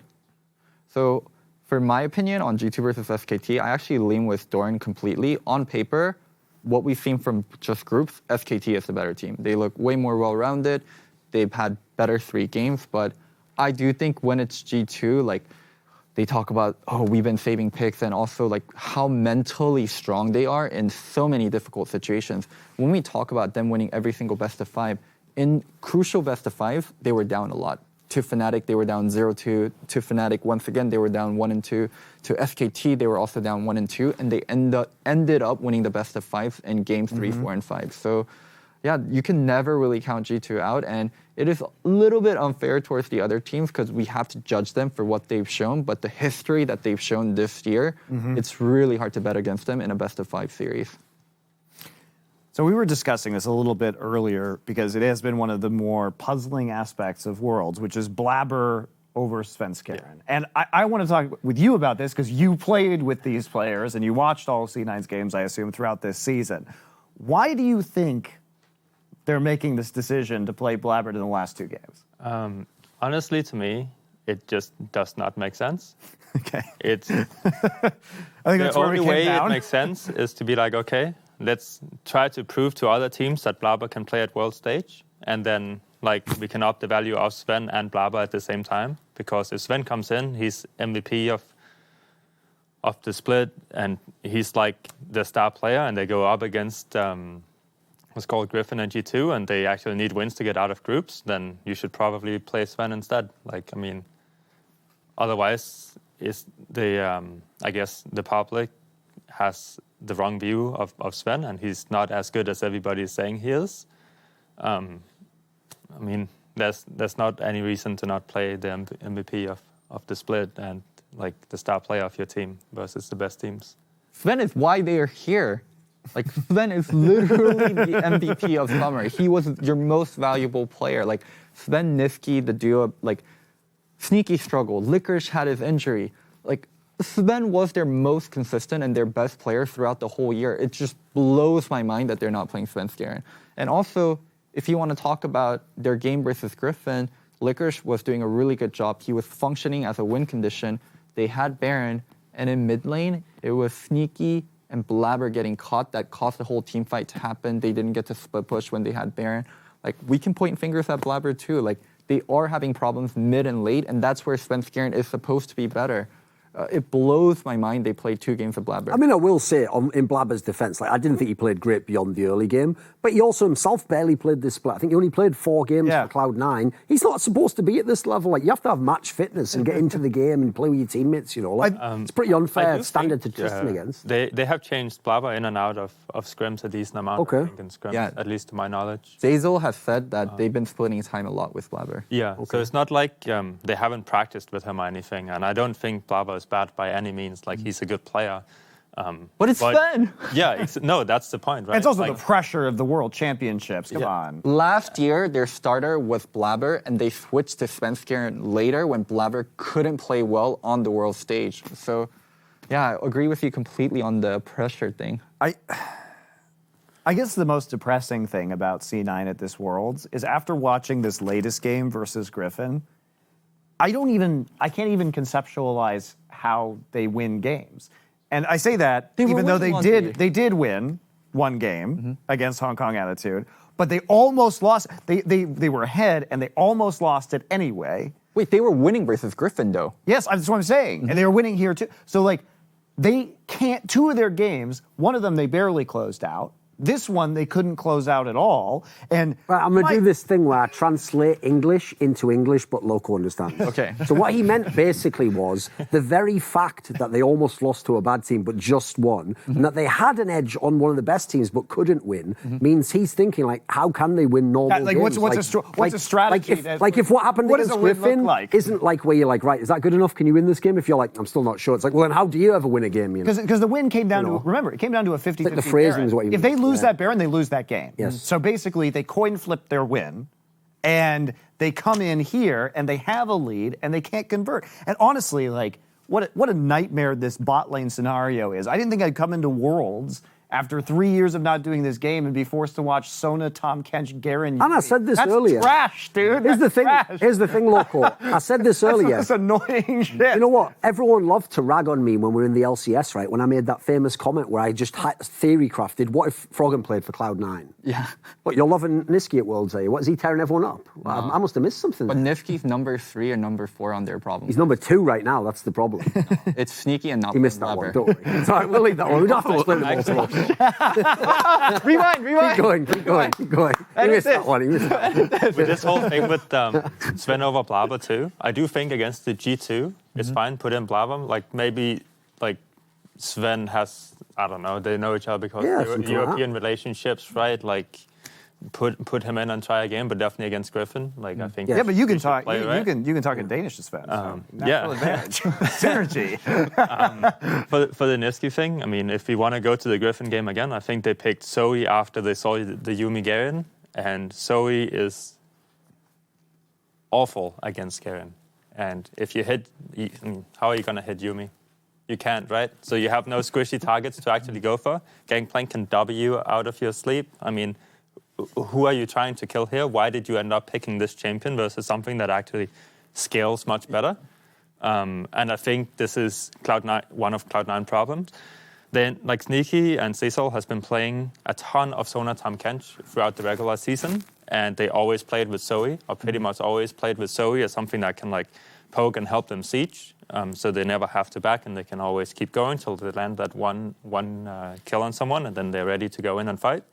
They can do it against Garen Yumi too, and they end up having last pick for mid lane as well. I just don't think it's a good pick. And I don't know if that's Niski deciding that, or if it's Reaper deciding it. So there is an obvious solution that we haven't talked about yet. Loco hinted at it earlier. Now, you might have your own obvious reasons to potentially be biased here, but another player they could use instead of Blabber is, as a sub, they have Deftly. And a lot of people have criticised Sneaky. Obviously, they haven't even been playing him as an ADC anyway. Do you think they should try Deftly for a game? I mean, for people who don't know, used to be Froggen's ADC and Golden Guardian. Actually, I have played both with Keith and Deftly. Sure. Both people they could have subbed in instead of Sneaky. But I mean, the fact that Keith never got a chance when he was on the team, and there was times where Sneaky was definitely underperforming, makes me think that they will not. No, it does. It looks like they're not going to do it, doesn't it? Yeah. And they will keep using Sneaky. I think from playing with Deftly, if I remember correctly, he doesn't really play a lot of mages. He used to play Heimerdinger when Loco was his coach, right? And that champion has popped up a bit.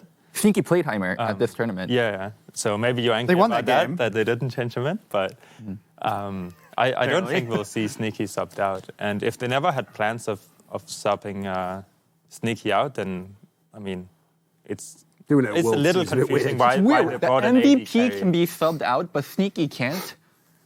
That's why, no joke, when I first saw that happen when they played Blabber, like kind of like you said, like there was maybe a theory craft for the G2 game, like maybe you just needed to go super ham early game and you try and like snowball again. But the Griffin one especially, that made me initially think it must be like a disciplinary action, like maybe you had an argument behind the scenes or bad attitude or didn't turn up to scrims or something. You know, like the whole Cody Sun thing last year with 100 feet. I thought it was one of those, right?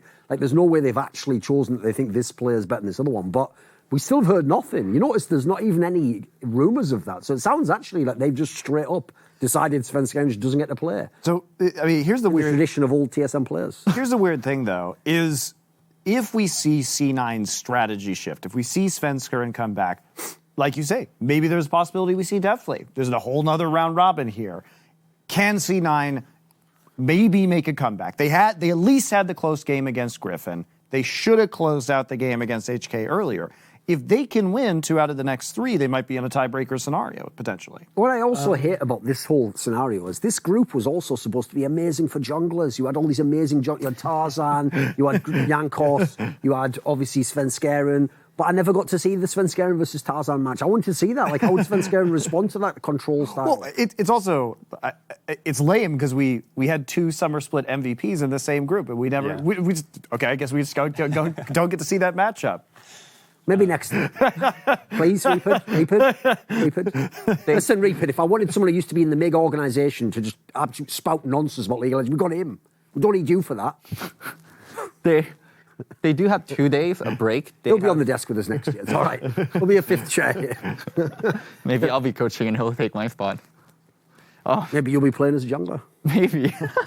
Sounds likely if we're just making stuff up. So, do we see the lack of AD picks for players like Sneaky and Reckless as a core part of the problem? Because maybe, again, Fnatic and the woes of Cloud9 are not necessarily due to the AD carry players, but the fact that they've been forced onto Cassiopeia, Garen, and apparently Morgana, Uzi never got Sona. this memo that you can't play ADCs. He's loving picking Zaya when it's open mid and winning the game. Just to point out, like looking at this draft, the only AD carry that was banned, there were 2, Ezreal and Tristana. So it's not like we didn't have Kai'Sa available in this draft. And by the way, Sneaky was playing tons of Kai'Sa when he was back in NA. Yeah, it's not like we had no Zaya available in this draft. So is this another issue for them, or do you think this is actually effective as if they put Svenskeren in potentially? The thing I don't know about the whole bot lane thing is there's so many matchups that could potentially be bad if you do end up picking your AD carry, and which is why we might just keep seeing all these mages or bruisers or other picks keep getting picked in the bot lane. It's better overall, more secure pick than if you pick an AD carry and then you lose to some uncommon lane, and then it's really hard to play the game after that. They might be really scared of that, and of course we don't know how scrims are going, but if there's something they're not doing on stage, but it seems like it makes sense, like overall, it's probably because they've been losing a lot with it in scrims. So the answer is no. No, they're not going to do that. I think at the end it becomes no, right? Sounds like it. I mean, So no, just keep not picking AD carries for Sneaky and Reckless. So is Sneaky better on AD carries than on mages, you know?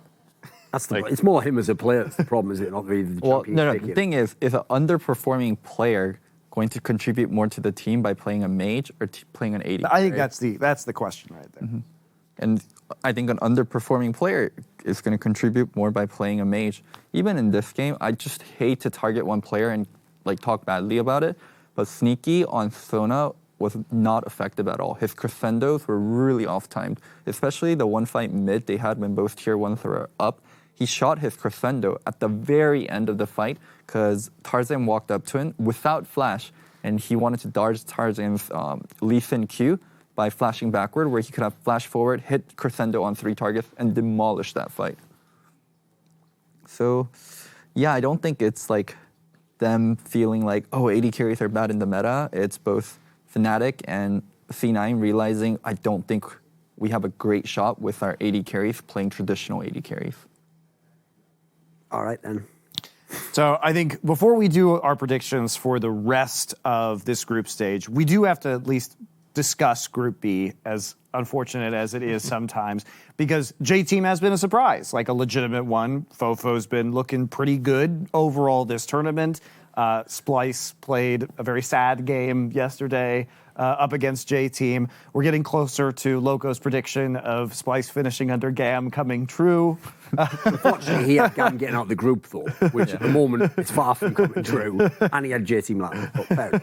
So Splice has obviously been somewhat of a disappointment, but J-Team has been looking decent, has been looking a lot better than I think. Here's the problem I have with this one is, like, cause J-Team, like I said, some people did have them to maybe be the 4th team, probably most people the 3rd team in this group, and everyone expected FPX Splice get out, is when you hear that they've won 2 games, and the games are over squads like this, like the 2 big squads, FPX Splice, you'd think, right, J-Team must have been amazing, maybe they were way better. Like, actually, most of the games just look like they just win the end of a team fight that someone else starts. Like, they're not even doing anything as far. It looks like Spring Golden Guardians, where everyone just inted into you guys and you just killed them all when they came in the team fight. Like, I think...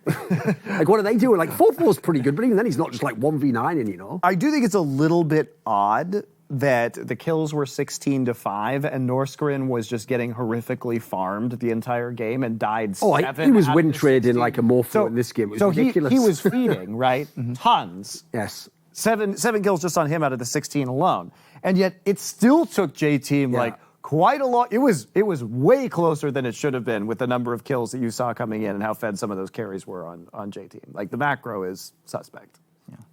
J-Team has surprisingly good players. Their mid and top have been pretty impressive. I know I should know who Fofo is. I have never heard of Rest before this tournament, so I've been pleasantly surprised by them. The thing is, even going back to like a year and a half ago, like Fofo was a known player and he was considered one of the best players at mid. But the thing is, like he didn't have the international appeal. Obviously, he hadn't been and done all this on the world stages. So the problem is, people like the old Flash Wolves players, we all knew their names. We all knew Maple and then Westdorf for HQ. Yep. So they just had like the legacy name value. The problem is, Fofo as a player is as good as these players in their era. It's just that, as everyone's learning in this tournament, like none of us follow LMS anymore. So actually anyone can be a surprise in that region. None of us know if they're any good. Like some of them are good, some of them are probably terrible. But if we're all just assuming they're all bad, in Season 9's meta, there aren't teams you just crush with no regard whatsoever that you don't have to scout. I think a lot of teams can upset you in the current meta. Have you been surprised at all by Fofo? Looks pretty decent. I mean, honestly, going into group stage, I ranked them as third team because I don't know anything about J-Team. I haven't seen any of their games, so it's really hard for me to say. But I do know Fofo has been highly ranked on the Korean solo queue for a long time. I'm sure I've played multiple games against him when I played solo queue over there. But I can't really remember him that well, and I might even have scrimmed his team, honestly. But yeah, I mean, he's obviously the best player, I think. So Fofo just runs in now. Froggen, but remember, I scrimmed you that one time. So listen, son, I scrimmed a lot of people. You have to I mean, I've been scrimming since 2011, my boy. This is like a year ago, you know. But I do think Group B should be the weakest of the teams, at least on paper, so I don't know how much we can really say about it. I do think it's concerning that FunPlus Phoenix did lose a game to them. I don't really see them losing more games. And I think for the rest, like Splice versus J-Team and GAM Esports, I don't know how to rank well because I also don't know a lot about GAM. Here's the thing. I have a dream for this group. I initially started off, I didn't care about it. The group was my nightmare. I didn't want to watch it. It was rubbish. I only wanted to see his FPX any good and I'd see him in the playoffs. Like, I even thought, even if Splice comes second, like every team's going to beat them in a best fight. Who cares? Every team. But I have a new dream, which is that J-Team comes second in the group. And that is solely because, can you imagine how tilted Fnatic and Cloud9 players and fans are going to be if J-Team comes into the playoffs in second? All they had to do was beat Splice to do it. That's actually disgusting. That is actually really cool. But it'll be funny in the way that it will bother them. Yeah, well, you just want to see the changes to the Worlds format for next year where this can't happen anymore. So why not enable it, right? Some men just want to see Worlds burn. I really want Spice to take second because they play Veigar bot. Okay. I mean, it's actually a pick that's extremely strong right now. So I hope we'll get to see more of that. It has looked okay the times it has been played. It was played a bit in play-ins too. Yeah. They played it against Damwon also played it. Damwon Gaming also played it. Veigar All-Star. Yeah. Clear played it. Last time I played it, my support went AFK. Why, that's another story. Why don't you explain why you think it's good in the lane right now? So the reason why it's good is actually just because supports also just get a lot of gold. So you have so much kill pressure with a lot of different supports you play it with. You can combo it well with any kind of champion that can give a knockback or a pull because you can pull it into the cage and then it's just a lot of burst. We have seen a lot of glacial augment. I think if you want to play Veigar bot as a winning lane, just go electrocute. Go Luden Sacro into Protobelt, you actually just deal 1 million damage if you win lane. That's not much the opponents can do against you because Veigar is a champion. Once he reaches 2 items, you just group up and you just siege or you go for objectives. I mean, with the slow build, you just send out your slow things and then whoever gets hit, you're going to pick off. They have to flash. It's actually really lame to play against. If you go for the other build, it's much more of a just hard engage kind of build. It is impressive because he's always had one of the best like sort of zoning tools in the game. Yeah. That cage is like insane, so it's cool. It's cool to see him. So let's take a walk over here and actually predict now. We did our predictions before the group started. I think probably some of us are going to want to change some of these predictions. Maybe. So, man, going great. Let's take a walk over here. I'm loving it. Loving life. All right, 2 on either side. You know the way this works. Go on that side with him. Stand it. Come over here. So we're gonna go ahead and rank our groups now that we are halfway. We're just through predicting who's the going to come group 1, 2, stage. 3, 4. Right. Based on what's left. So you guys can be blue and start red off on this local? side. You want to start off? Yes, sir. So you guys red on the left side of the group. We'll red on the right blue one. side. So Group A, you want to start with Who are that? you picking for Group A? Dude, Still G2. yeah. I think it's just going to be 1, 2, 3, 4. One thing that we didn't get to talk about on the couches was there's a lot of drama going within Griffin. Imagine if they lost to Cloud9 and then there's 2 days for that drama to build, and then they have to play their groups again, and then they can actually tilt. It was so good for them that they won that final game versus. So Cloud9. where is the Griffin drama right now? Because I've been reading up on it. Obviously, it's much more effective when you can speak Korean. Okay. Don't make it too long. The short version. Okay, I'm an expert on drama. This is one thing. It is true. It's true. But not short drama. What? You're a carry in the drama meta for sure. Yes. The only short drama you know a lot about was Broken Blade in TSM. Continue. So, okay, Loco laughed nervously. I know. He did, didn't he? the short of He could be hiding right down there. You don't know. Anyway, keep going. Right. the short of it is the Griffin's ex-head coach, CV Max, brought Griffin from nothing to something. And then the director for Griffin really didn't like how CV Max was taking credit. So whenever he would go to a wedding, he would survey the player. Would our team still be good without CV Max? So trying to get the... Also, Cho Gyunam, I think is his name. He has been around esports forever in Korea. He used to be CJ's head director, head director in StarCraft 1. Yeah. Okay, so he's pretty well known in So Korea. he would say stuff like this to CV Max, like, I've been so successful with CJ, like, I know so much about StarCraft 1 and esports, like, don't you dare talk back to me. Yeah, he's like, I might not know a lot of League of Legends, but I know more about esports. So CV Max would do reviews, and then he'd be My like... position. Yeah. I'm relating to this guy. I like it, right? He'd be doing reviews, and then the director would come in and be like, no, don't do reviews like this. Can't you see, like, the players are tilted? Like, you shouldn't be scolding Who's this them. guy? And then, so... Like the Reginald of Asia in me. What the hell?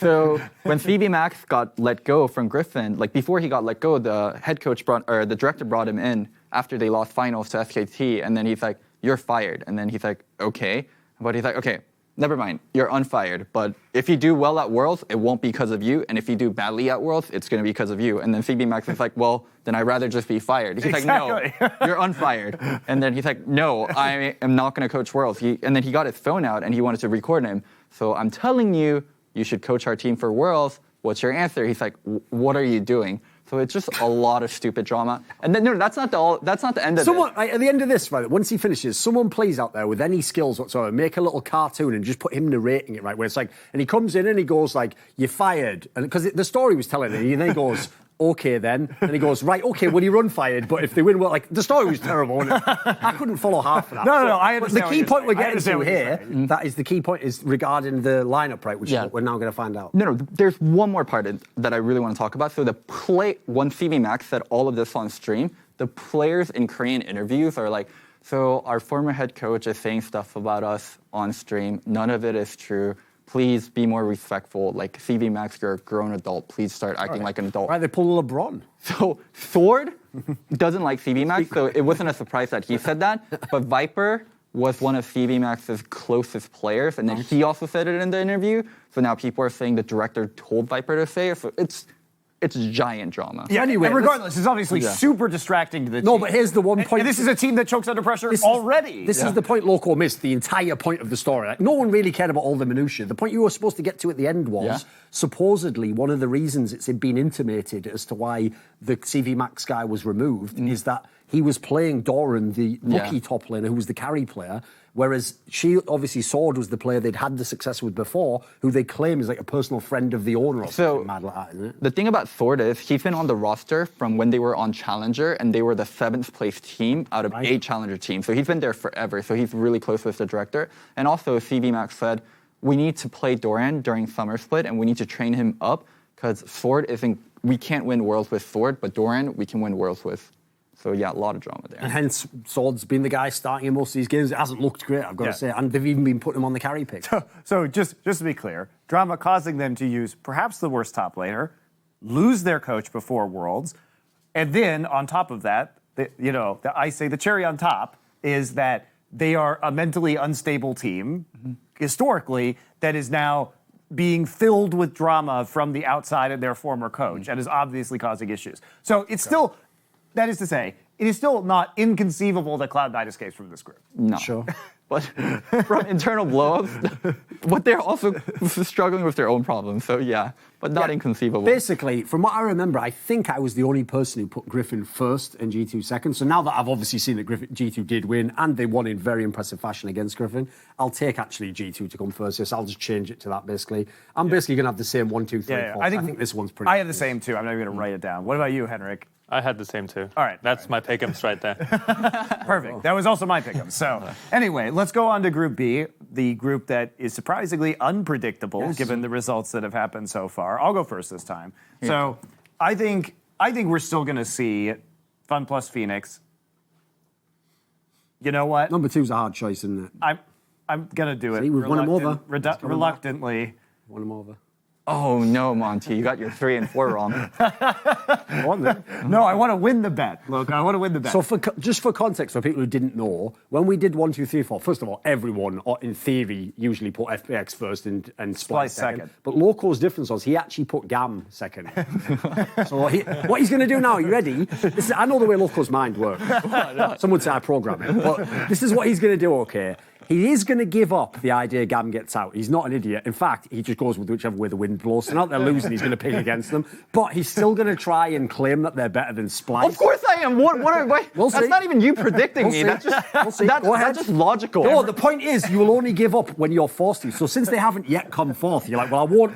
Why would I give up now? The bet isn't even over. So Froggen, he picked Gam over Splice. Yeah. He bet on it, having never seen Gam play this. Yeah, that was the mad thing because we said, why would you pick Gam better than Splice? And he goes, because Splice is really bad. And we're like, do you know Gam? He goes, I've never seen them play. It's like, what? What the hell? Oh my god. Splice bad. It's actually like most of Reddit.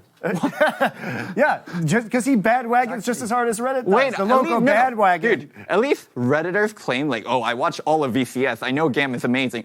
I just said I think Splice is bad, and they have been pretty bad. And I think Gam will be better than this garbage of a team, and that's what I bet on. All right, I think these are the only 2 real guesses. So which side are you on, Froggen? I have it the same as yours, actually. Okay. Beforehand, I had Splice getting second and J-Team getting third. Yeah, me too. But after watching... No, I had Gam third, but anyway, yes. After watching this, then I think J-Team is second, FPX still first, and Gam should be fourth, and then Splice third. Yeah, I'm just going to take the same 4 for that one. I don't think it's anything crazy. All right, we'll have you start Group C. So who is 1, 2, 3, 4 in Group C at the end, when the dust settles? Yeah, do whatever. This side? Okay. Sure. Damn. Let's do this. 1, 2, 3, 4. Oof. No love for Fnatic.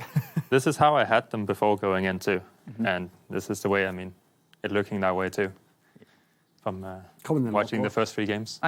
For me, it's exactly the same 1, 2, 3, 4. I don't really see Fnatic doing any better. Didn't you take Fnatic over RNG last time? Yeah, I did. I did too. And then... Explain the reason why you changed then. Reckless is just... Reckless? The draft. Lives up to his name finally. Yeah, exactly. I wanted to start participating in the tournament, maybe actually play some champions that can have effect in the game, not just be a car for Yuumi or be a shield for Blitzcrank. It's just amazing. You spent 7 years, 6 years training to be an AD carry, training to be a leader, wanting to have impact, and then you do this. I'm just speechless. It's sort of a reverse situation because what I love about this scenario with Fnatic, right, is that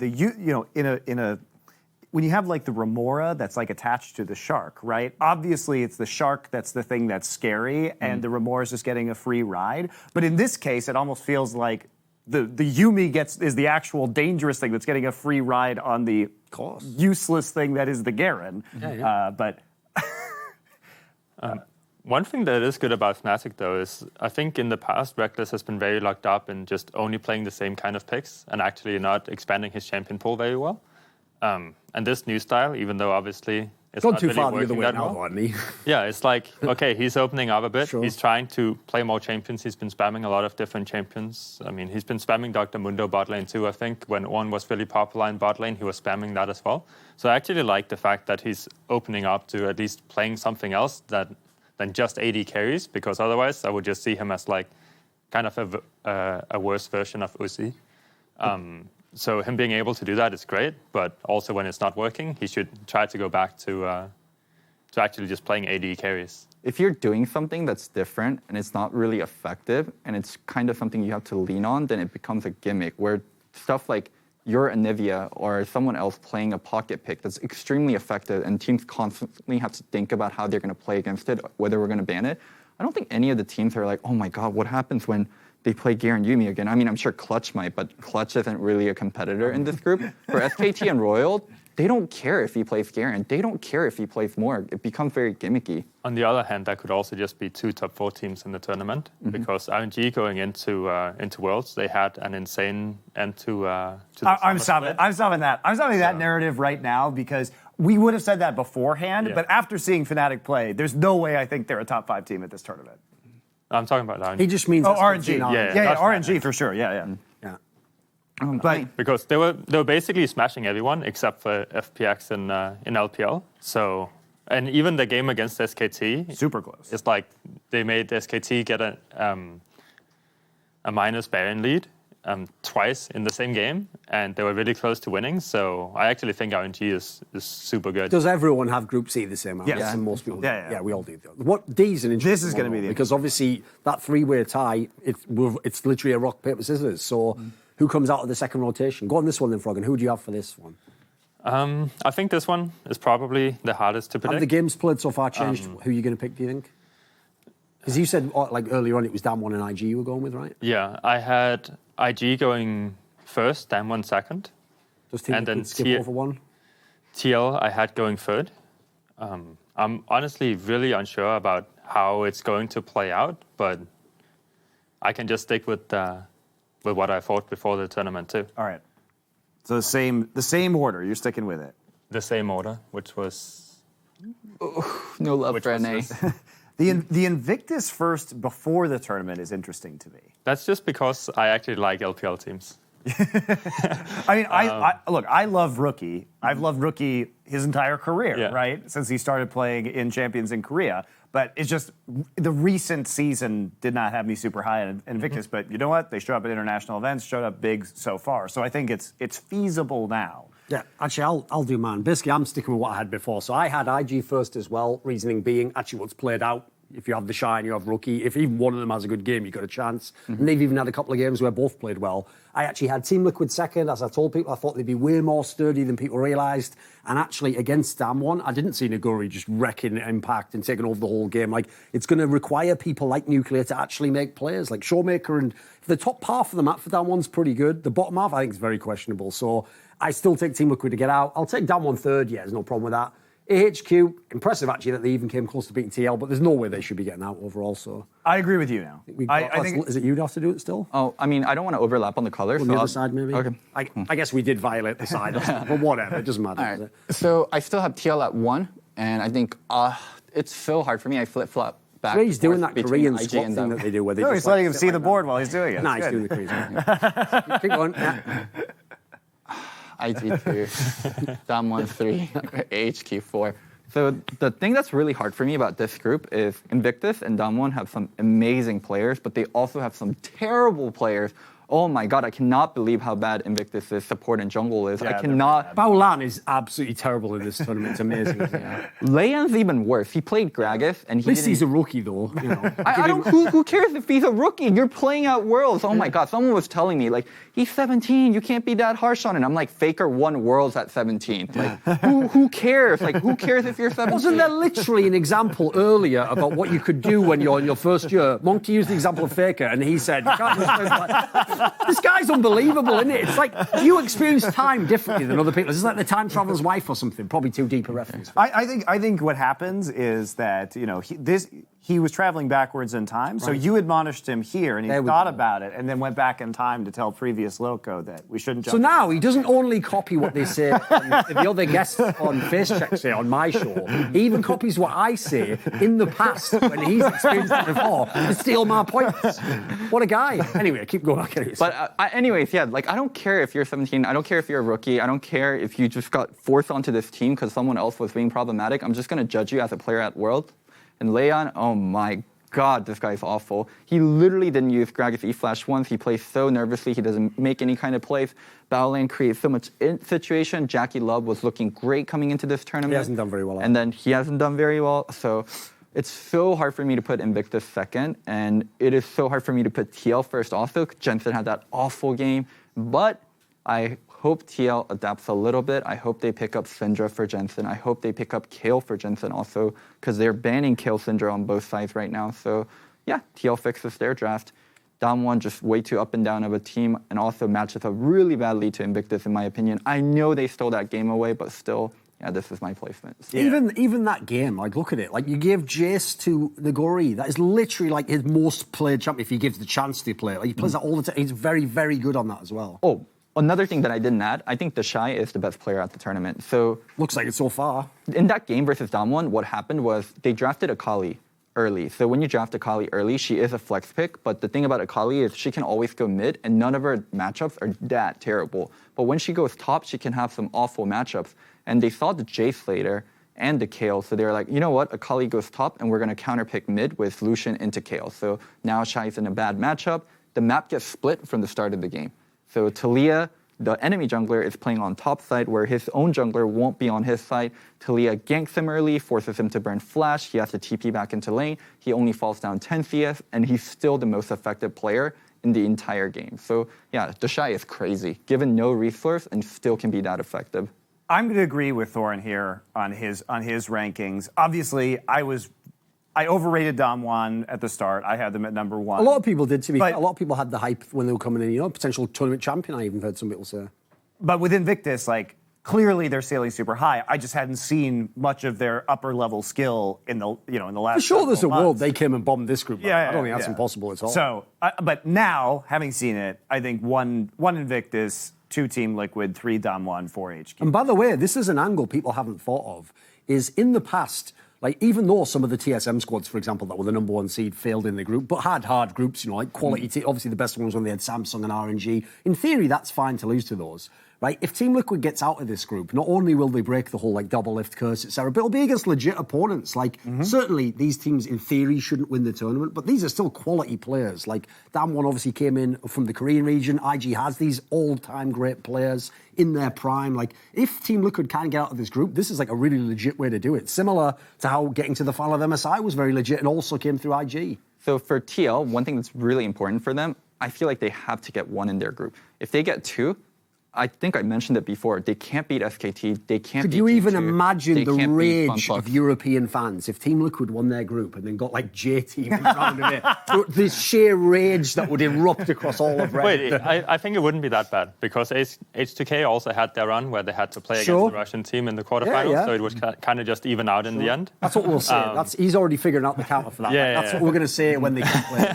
We're going to listen. But I mean, I think if there's a time to make it out of groups for Team Liquid, it's this group. You actually can't wish for a better group to be in, because you get the 3rd seed from both Korea and China, and you're not against like any of the top teams, like supposed top teams of the tournament.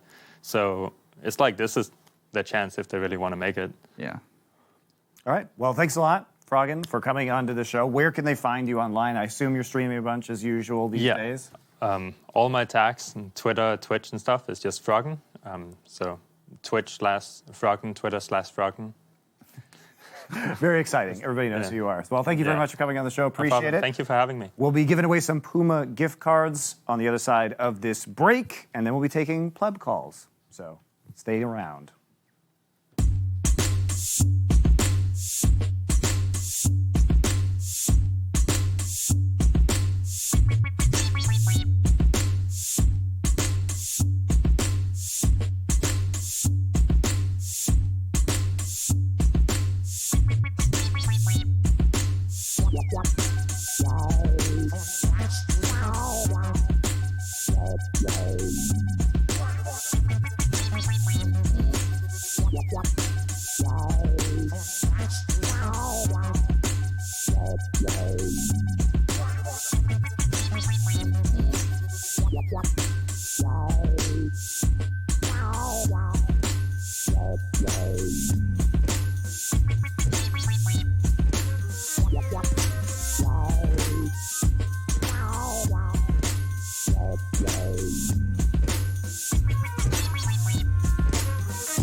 All right, guys. Womp, womp, womp, womp. This is like some music from 10 years ago in esports. Why are we doing dubstep again?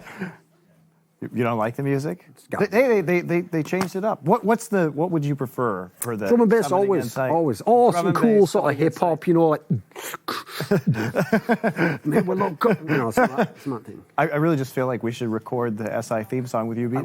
We should. Yeah. All right, we'll do it. I was doing that before the show started. He was. It was great. Anyway, because we can't have Grog, which is actually the theme song of this show, but we're not allowed to have it. So tweet at Cloud9 and demand Grog is what I'm telling you to do. So, as for this segment, we would like you to win Puma gift cards, but only if you live in North America and are 18 or older. And you must follow the Cloud9 Twitter account because that's how they can give you the gift card, okay? So you have to do all of those things. And what you're going to do is in chat, you're going to have hashtag Puma and then the answer to this question. Which team is most likely to turn it around? You must pick from Fnatic, Cloud9, or Splice. So you in chat, hashtag Puma, either Fnatic, Cloud9, and Splice, or Splice, I should say. Who is most likely to turn it around? We're going to discuss this. All right. Oh, man. I think Cloud9, because I think Cloud9 at least has the pieces. They're just sitting on the bench, Spence, Garen, and Deathly. Just get them off the bench and into the Rift, and you'll start turning things around. Believe it or not, I actually think this is a tough one, but not in like an objective sense. Like if you just look between the three teams, I think so far, even with what happened in this tournament, I think Fnatic is the best of the three. Really? But the problem is, in context of their groups, they all have almost a similarly hard time, I feel like. Like Splice, on paper, should be the easiest, right? Right. Gam and J team. But as you've seen, they can get it from any of these teams. Like, they really could lose all their games, or they could beat both those squads. So like, I feel like in theory it's Splice. Between the other two, like I see a world in which Cloud9 absolutely could win a game against Griffin, a best of one. I don't think they can beat G2. Fnatic, listen, they can certainly potentially beat RNG. I think player strength-wise, if they played normally with a normal draft, I think Fnatic could beat RNG in a BO1. The problem is, like again, it's in the context of their group. So I think in theory it should be Splice. I think in theory. I think the issue is it depends on what your definition is of turning it around is. Because if your definition of turning it around is simply to escape just win groups, the games, exactly. Then that's one thing. If by turning around you mean possibly winning a quarterfinal match, like that's an entirely different story because, again, Splice probably has the easiest time comparatively getting out of groups, but also objectively, I think, the worst time getting out of quarterfinals. Especially if they have to play a first seed. But this way, by the same logic of what you just said, in theory, Fnatic would be, by that metric, the team, right? Because it's not impossible they can get out of the group anyway, and they would be a good BO5 team if they can get there. I think of it as this. They're all number 3 in their group. I mean, Splice is tied for number 3, but as the number 3, how likely is it that they're going to overtake number 2? And for me, I think Cloud9 as number 3 in Group A is the most likely to overtake Griffin in number 2. I think I agree with that simply because of everything that's going wrong with Griffin right now. Like, with all of the exterior drama around a team that has already struggled without that drama in high-pressure situations, and with the fact that they're making these really weird player changes, and like you say, if Cloud9 at least plays Svenskr, and if not Svenskr and Deathly, or if they change back, if they figure out a way to play those AD carries again, I guess I don't think any, let's put it this way, I don't think any of these teams are likely to turn it around, but I don't think any of them are going to make it out. But I think if I had to pick most likely, I would pick C9 based on the current lay of the land. The fact that they should have beaten Griffin, honestly, like they had a pretty solid lead in that game. So I guess I don't see a reason why I... So you two go with Cloud9, I go with Fnatic then, yeah? I was tempted by Splice, but... You're going to go with Fnatic? The problem is, like I say, if you just mean in theory, like it's easier for Splice to get out of their group now than it is for Fnatic, in my opinion. But of the 3, if we want to use like Monty's criteria, like turn it around properly and become like a good team, I think Fnatic are the ones with the pieces. For me, like I say, I think if they just draft differently, they have a much better chance. The difference is Cloud9 has to change a player, or Splice has to change everything, it seems. None of what they brought works. So I guess overall of the 3, by figure out what criteria I'm going to go, but I'll take Fnatic. My question to you is, do you actually think Splice has it the easiest to make it out of groups? Look at the opponents they're playing. They have but to look win at who they are. Yeah, but look, well, that's also part of the problem, isn't it? Splice didn't turn up to this tournament. Like, when I was watching Splice in Europe, like, Humanoid was one of the absolute best players, even outside of rookies. He was a very good mid laner anyway. Obviously, like, Kobe was getting all the plaudits for his team fighting. Cersei, even though he had an unorthodox jungle style, was very, very highly rated. Everyone knows Vizichach. He's just going to do his job. He's never going to be bad. And actually, No Scaring, the guy who's into it a lot, he was kind of like a sleeper pickup, actually. He came into the league last minute, at the beginning of the year, but showed himself to be a pretty decent player, actually. So, sadly, half of those players that I just characterised there, you wouldn't know that those were those players if you watched this tournament. You would think Humanoid, he didn't do any of that stuff. Vizichach looked fairly weak. Like, Cersei, I don't think he actually got a chance to do anything in these games. They would wreck so early. So I don't feel like the Splice I saw even came. The other teams have the parts of what came. Fnatic could get back to that, I feel. Yeah, I mean, there was a point where people were saying Humanoid was the second best mid after Caps, not Nemesis. So he was definitely one of the mids that were higher up there, and he's not showing up in an incredibly weak group. Dude, could you imagine if FPX didn't improve after they lost to J-Team? This would be absolutely historically the worst group ever. If FPX it's true. If they had continued that performance that we saw at the beginning, that would, I think you're right, it's definitely in contention for like the worst group ever at Worlds. Just scary. Yeah. All right. So, again, if you're 18 and live in North America, hashtag Puma in the chat with who you think is the most likely to turn it around. And for our next one, we did accept your memes the last time that we were on this show, and we're going to be doing that on Friday when we're halfway through the next round robin. So continue to submit your memes using hashtag the nines on Twitter. We've already gotten some pretty funny ones, but keep it up. Give us your best Worlds memes so far. You must follow the C9 Twitter account so they can message you about when you win, okay? They can slide into that DM. So they can slide into your DMs. So that's it. We will be coming back, taking a look at a Puma shoot really quick, and then we're going to be taking calls right after this. Everybody try to put me in a box, but I'm getting kind of tired of breaking locks.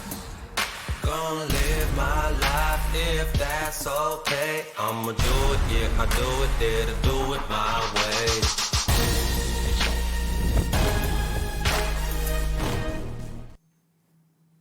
That was some lovely... The answer is yes, I do dare wear Puma clothing. Doing it right now. See? right. Don't even need anything on my shoes, just shoes as they are. We're all, so me and Doran are both dressed completely in Puma gear. Yeah.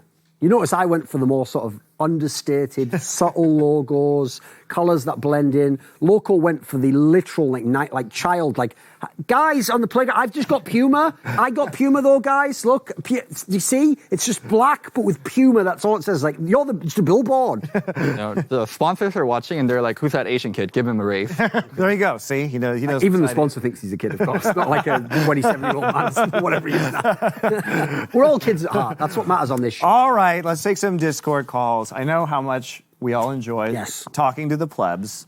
So our first pleb on deck is Sadie. I don't know how to say your name. These have actually been less sort of awkward than I thought they would be. So let's see how it goes today. Those could be famous last words. Sad, mate? Sad, are you also less awkward than we think you're going to be? That's for you to guys decide, so I can't promise anything. Okay, well, do your best. What's your question? 50-50 so far. Yeah, go on, mate. What's the question? So I actually have a theory that I'd like to hear you guys take on. Do it. It's something I thought of when I was in engineering college, and it has to do with how certain teams come into World being quite hyped up by analysts. We almost always have at least one of those teams every year that end up doing quite a lot worse than most people expect. And so like during my college days, I realized that there were sort of two different ways of studying that students usually had. One was to study only to pass the exam, and the other one was to study to actually understand the fundamentals of the course. Sure. The thing is that the ones who studied just to pass the exam, they would usually look at like past exams and do quite well at the actual exam. But when faced with a problem that was perhaps a bit more generally formulated or more real life, they would stumble quite often. And I wonder if that's sort of phenomenon we see in league as well, where certain teams look very dominant in their own region because they've found a way to sort of win the games in their own region. But then when they try to go to Worlds and apply that same sort of formula, they can't really find the same success and therefore look a lot worse than the analysts perhaps. You could maybe use Fnatic here as I was going to say, like, all right, thank you for your question. Yeah, I think Fnatic is the example because we've talked about how they paper over their weaknesses with level 1. And it was looking great, by the way, in Europe, of course. And also, because we also talked about on this show how in many ways, like their repeated games against G2 taught them how to play against G2, but did that really like penetrate their minds to understanding the broader meta? Are you good at League of Legends? Are you good at some of the fundamental things that make you good at League of Legends? Or are you good at beating Griffin? Are you good at beating these Korean teams? Or just playing G2 in this case. Yeah. So definitely can be applied. And it's also kind of it's kind of like jazz in a way too, because what G2 does is like that improvisation, it shows just like a mastery of what they're doing, right? They can make all these flex picks. Like in a way, like G2 is probably the most jazz-like team that I've ever seen if we're comparing teams of like musical genres that I've ever seen in League of Legends history in terms of how they can flip things up, how they can turn expectations on their head and create some really just wonderful and beautiful games. And to me, that's what says they really understand like the bare bones, like the deep fundamentals of the game, whereas Fnatic, I'm not sure they... Well, if I take that analogy, the part of the problem with that, as would apply to G2, is part of what allows you to have that improvisation if you're jazz musicians, is like we know each other, like we vibe already, we've already jammed, you know, we know like if he's going this kind of a way, this is sort of the vibe I should follow up with.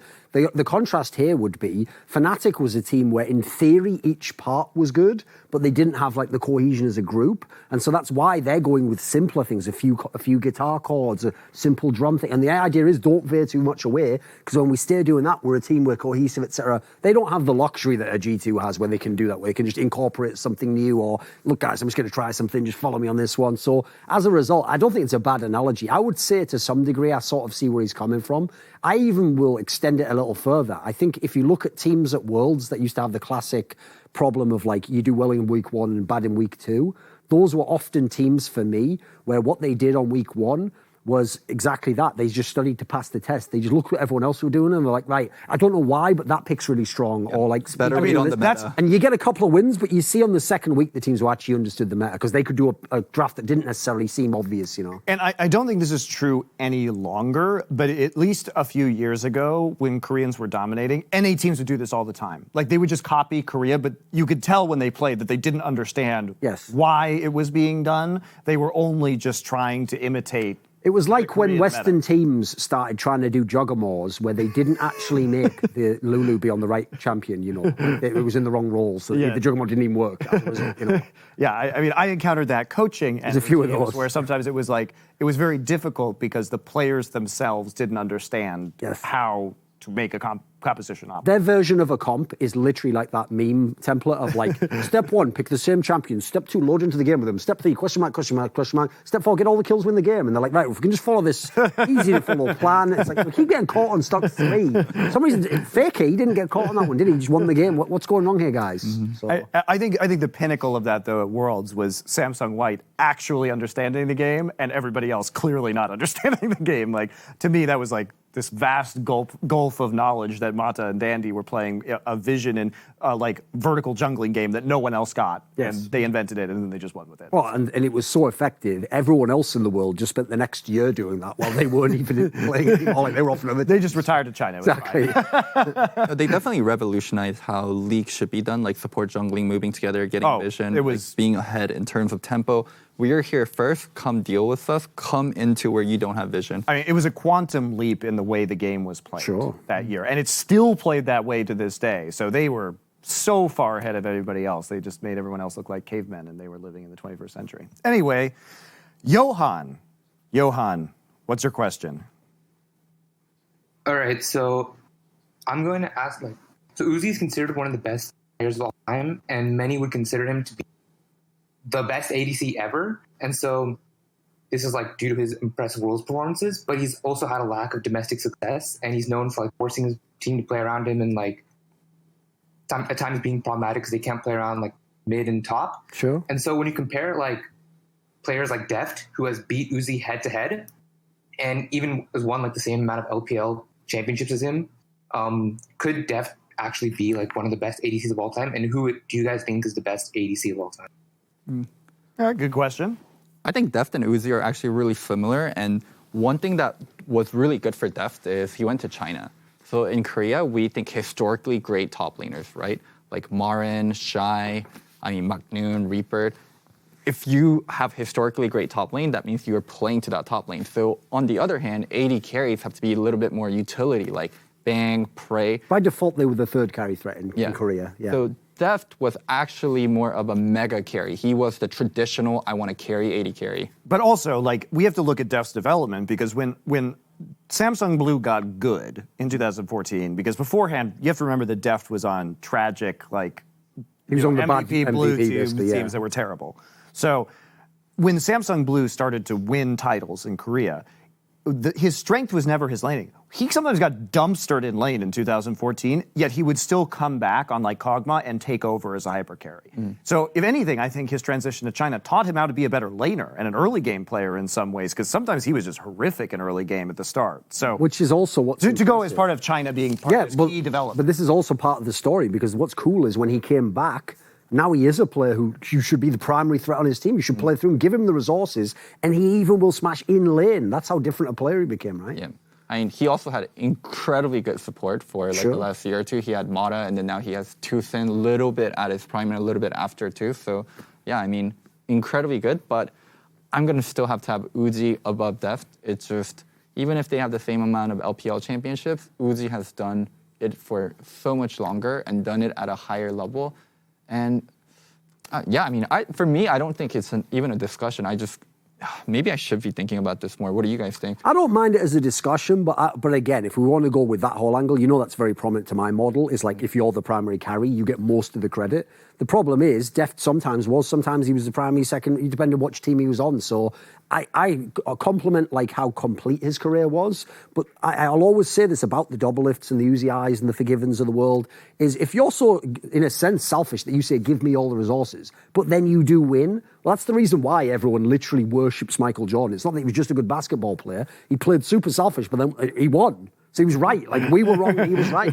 So in that sense, I kind of agree with you. I actually do think it's close. Like, I could make an argument for Deft and all the different regions he played in and how long he kept his success. He had very few bad seasons. But I agree. If you just look at the body of work Uzi did, even though normally I'm having to go the other way and explain to people, you guys don't watch LPL, so he actually wasn't as sick as he was at Worlds in some of the seasons. Well, he also takes breaks in there. That's also earlier in his career, though. Like, the last couple of years, he has been an absolute monster in the LPL every split. So as a result, like, I think it's fine to call him the best ADC of all time. It's also that at times he's been the only real threat on his team, and he still carried them pretty far. Whereas Deft, I don't feel like Deft has ever been on a team where he was the only threat, right? He was the only thing that was going to get them over the finish line.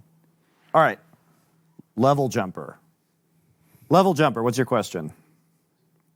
Hey, I've got kind of a two-part question.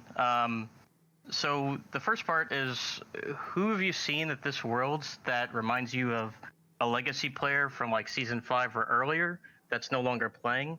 And, what's the comparison there? Sure. And second question would be, like, again, who's a legacy player from like Season 5 or earlier that if you put them into a time machine and send them to today, give them a month to get used to the meta, who do you think would be able to compete in Worlds now, and like what team do you think they would be good on? Cool questions. All right. Season 5 was 2015? Yes. Yeah. Okay. Yes. That's actually the lucky thing about the way the seasons were named in League. It correspond with the year name. Okay. So we have to pick a player from 2015 or earlier.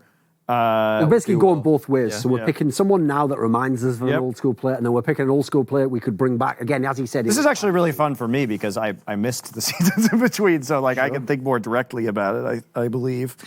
I think the obvious comparison we already made before is like Doinby and Hybe. Yep. So both very unique mids. Team kind of plays through them, but once they get a lead, they give it back to other lanes very, very heavily. And they have a lot of leadership intangibles. I think that was like an obvious one we already talked about. Let me try to think who would be like a new school player that we could compare to an old school. This is actually kind of tough, so I'm taking a second to consider it. I think who we have at the moment who plays. And also, I think a player that could be transferred from like a peak level player. I mean, you can always go back to some of the really high peaking players, like Mad Life, for example, in a roaming support meta. Oh my God! In a roaming support meta right now, where it's all like you have so many opportunities to play Thresh or even Blitzcrank as a niche pick, which of course like playmaking is part of this. Which player are we going with this? I said Mad Life. Like if you can take Mad Life from this is for the second one. For the second one. So I think this one's easier than like I'm just running through. Actually, here's what I'll do. I'll take your example and I'll do the other side of it. So who would be the Mad Life now? That's actually the comparison I often gave this year for Mickey X from G2, because as a player, he was both incredible in lane, at roaming, and on top of that, at like exploiting vision pockets. Like, he was unbelievably good at all the aspects of being a support. And that reminds me of when Mad Life came along. And the part people always forget, everyone remembers he did all the hooks and stuff. What people forget was he was also the best at warding the map and knowing the timings. He was timing all the flashes. And literally the champions he's picking are still being picked. And I'll even add in as well, he also had that quality that Mad Life had, which is clearly these are players who, like, they don't have to be the support because they're weak and they don't have skill. They clearly have very high mechanical skill level. And he played with a generational level AD carry. Space? No, Woo. Remember Woo? He made it second at Worlds and second at OGN. Yeah, you're right. He's right. Are we going to roll that video of you at the pool with Mad Life? No, thank you, please. Also, one thing that is tragic is we never got to see Mad Life play Pyke professionally. He played Pyke all the time in solo queue. Yeah. Guy is a monster player. No doubt. Yeah, so I think in terms of roaming supports, on like skill shot pick supports, I think it would be fun to see Mad Life peak Mad Life in this World Championship. Going backwards though, I think is taking a player today and comparing them to somebody previously. Here's what I think we should do for that is, first of all, let's get a little couple of players we have, like who in this tournament, because obviously the idea is you're not picking Faker or someone super famous, right? Right. You're picking someone a little bit less known and then contrasting them for people. I think the Duambia High is like an interesting one. That's not bad. Who else would we even have in this category? Like who at this tournament's performing better than you might? Okay, I'll give you an obvious one. I think this is a very, very obvious one. And if you think about it, it's even going to fit, which is Nagori and my boy Flame. Yep. They're literally players where, like, when you play away from them, not only are they just not as good, you're just not going to win the game either. Like, you are supposed to put all the resources into it. That's a really good one. You are supposed to send the jungler top all the time. Guess what? He also has his other best players, a mid laner. And what's the weakness? AD carry. Like, it's actually fairly similar to the classic Blaze setup that they were playing in. If you have Ambition, and then you had, obviously, Captain Jack wasn't as good. I'd say Canyon's a lot better than Helios, but the whole comparison doesn't have to work here, boys. I was going to do Leian and Centaurian, both very young junglers. Came into Worlds, did nothing. Got carried by good mid laners. Fair. Yeah, what's funny to me is actually a lot of the players we might compare from back then are still playing, at this World Championship. Like, that's one of the problems I had with the angle of taking old players and bring them back, because obviously the real problem is I don't want to pick people who are like legend. Like, for example, Soaz, in theory, if he'd gone on the right team, he would be here. So it feels like a cop-out to say, well, Soaz, he'd be very interested in the top lane meta. Well, yeah, he would, but he also could have been here. So if you want to go really old school in that sense, I'll take one, which I think would be a fun one, which is I would love to see what Diamond procs, if he was like still, and like not, he's in the LCL still, but if he was like on a top team still, what would he do in a meta like this? With all these aggro junglers, all these amazing Asian junglers? Because remember, that was always the interesting thing about Diamond Prox's era, is he basically wasn't just ahead of like people in the jungle role. Like, Asians didn't even conceive of the jungle the way he did. So he also had this crazy innovation edge, whereas in this world, he wouldn't have that at all. And what I always loved about Diamond Prox is actually something I only learned over the years as his English got better and I didn't have to use translation anymore, was he's one of those players as well where whatever he did in the game, his way of explaining it is so satisfying to listen to. Like, he has a very clear model of the game, and even if you think he made a misplay, like, he'll convince you it was the right play, it didn't work, and he's that good. He has a really, really high like in-game IQ, if you know what I mean. Why don't you respect Weldon? Weldon always explains things, and you start believing in it. Because the problem is, Weldon told me that talent doesn't exist. So since he doesn't have any talent, why would I waste my time with him? Checkmate. Checkmate. Or as he says to Hotshot GD, check please. The same nonsense like that. So, All right, enough dumpstering of CLG. I know, exactly. That was a good question. Thank you for the question. All right. I enjoyed that question. Wasn't bad. H-Man, what's your question? My question is, there is a 5-day break for the Group D teams.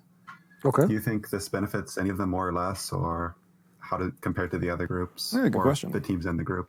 Okay, thank you. Right, here's the thing. In theory, I feel like it should benefit Team Liquid the most. Learn Syndra, learn Kale. You look at their team, who they have anyway. First of all, they don't have any problems in terms of, like, they're not bringing players who've been subbed in and out. They're just bringing their 5 players that they play with all the time. Mm-hmm. And if they're going to study, teams like Damwon and IG absolutely have holes in their game you could find and potentially exploit, like things with the jungle. IG, jungle support, Damwon, arguably champion pool if you can shut down their characters. Whereas I feel like if you're the other teams and you just watch Team Liquid, it's just Team Liquid, isn't it? Like, there's not. I don't know what you're going to pick up now that you haven't figured out before the tournament over the year. I don't see what little edge you'd get in that regard.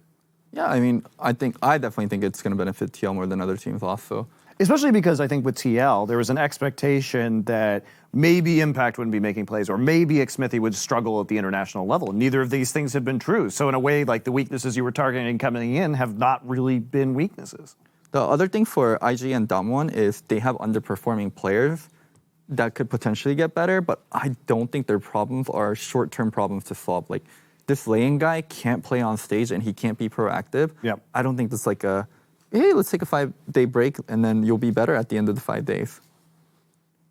Yeah, I don't see that level of development happening. Just like with Damwon, their bot lane is probably not going to magically get better after all the time they've played together so far. They can find solution in terms of picks, maybe for Damwon. Like, they find picks where you can still be passive and you can still be the worst player and still be very relevant in the game. But for a jungle role, there aren't like magical champions you can pick up that's going to make you proactive and that's going to make you be able to engage on stage.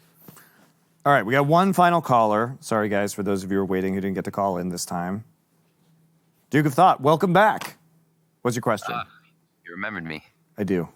So my question is, what are your opinions on Sword's performance and picks in Griffin currently? So when he played originally, he was playing champions like Urgot and Scion. But now that he's playing things like Gangplank, I'm pretty sure he almost single-handedly lost their game against C9. And the rest of the team had to make insane mechanical outplays to even have a chance. You're not wrong. You're not wrong. Let's discuss. One aspect I haven't brought up, because I've obviously referenced this narrative a couple of times on the past show and on this show, of this aspect, like, it's clear I'm not a fan. I'd rather have Doran in. I think I'll have them play through all the lanes. The real reason why I can see why this must be tough for the players is I don't think like the Griffin players themselves, if all of a sudden this is the reason why they kicked the coach, are now like upset that Sword plays. Clearly because he's like the oldest member and they respect him. And as you say, in that meta where everyone spammed Urgot and Aatrox and Scion, that's all you played in top lane, he was really effective. Like, I actually used to think he was like the impact of Korea. One of those jokes, I didn't like that, by the way, Monty.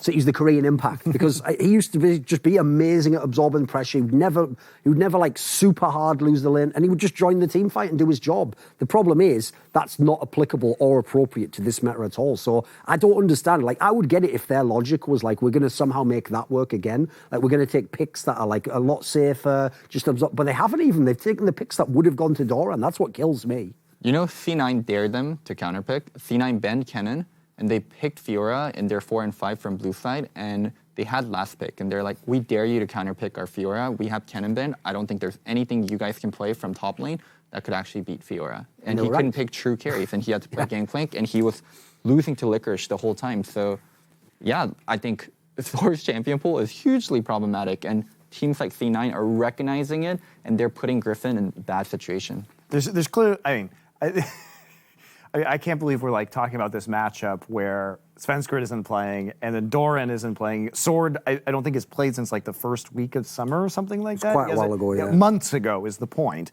And so now we're dealing with these really, truly bizarre substitutions between these two teams, and that may define the group in a lot of ways, right? I think Duke of Thought is right in that may have almost lost Griffin that game. It doesn't matter how much millions you invest into it, kids will be kids. Like, they will, like, teams will suffer from drama. Like, if there's... Why does that sound like that's the end of, like, a movie with, like, Morgan Freeman, like the TSM star? And in the end, it didn't matter because kids will still be kids. Is it really kids? Like, come on, man. Part of the people, some of the people in this are, like, what, in their 40s who are involved in also, this I don't know if drama? you know, Monty, but there was this guy called Faker who was 17 and then he did really well. He's an exception. He's an exception. Stop comparing people to Faker. Take that and edit it together. Just him versus local. We've always needed this feature. Put him in this seat. Just reverse the angle and he can argue against himself. But it's Faker's an exception. He'll go, I think Faker was something. He's like, just have him argue against himself. I'll be a skip for later. It'll be sick for the memes that you guys sent us. Duncan is a living example of it, but when you work in esports and when you work in video games, like you spend like 14, 18 hours like watching video games, playing video games, you don't get a lot of experience and your growth might get stunted and you might maintain like the maturity of a 14-year-old well into your 30s. So you're telling me Broken Blade's just been watching the game for all those years? I like him. He's kind of like Merry Pippin or something. All right. Cool little guy. All right. Thank you for calling in, plebs. We appreciate your calls, sort of. Thanks for sort of. Thanks for Froggen for coming on the show today. Remember, for this next show, submit your memes to #the9s, and you can win Puma gift cards on Make Friday. sure you follow them on Twitter. But you must follow Cloud9 on Twitter so that they can give you your gift card if you're 18 or older and living in North America. You can also catch the episodes on Cloud9's Twitch and YouTube channel. The next episode will be Friday, October 18th at 2 p.m. Pacific, 5 p.m. Eastern, 11 p.m. Central European Standard Time. Follow this Twitch channel. This is where it will be. Same time on the 18th. That'll be halfway through the round robin. We will then do another episode on the 22nd, which is after groups, before quarters, and then Tuesdays from there on out, before quarters, semis, and, of course, the grand finals. So we still have 4 more shows left. Thank you very much for watching, and express your anger about Grog to Cloud9 on Twitter. We will see you on Friday. Later. Whatever. Let you down. Gonna put sport forever. Give you up. Gonna let you down. Gonna put sport forever. Give you up.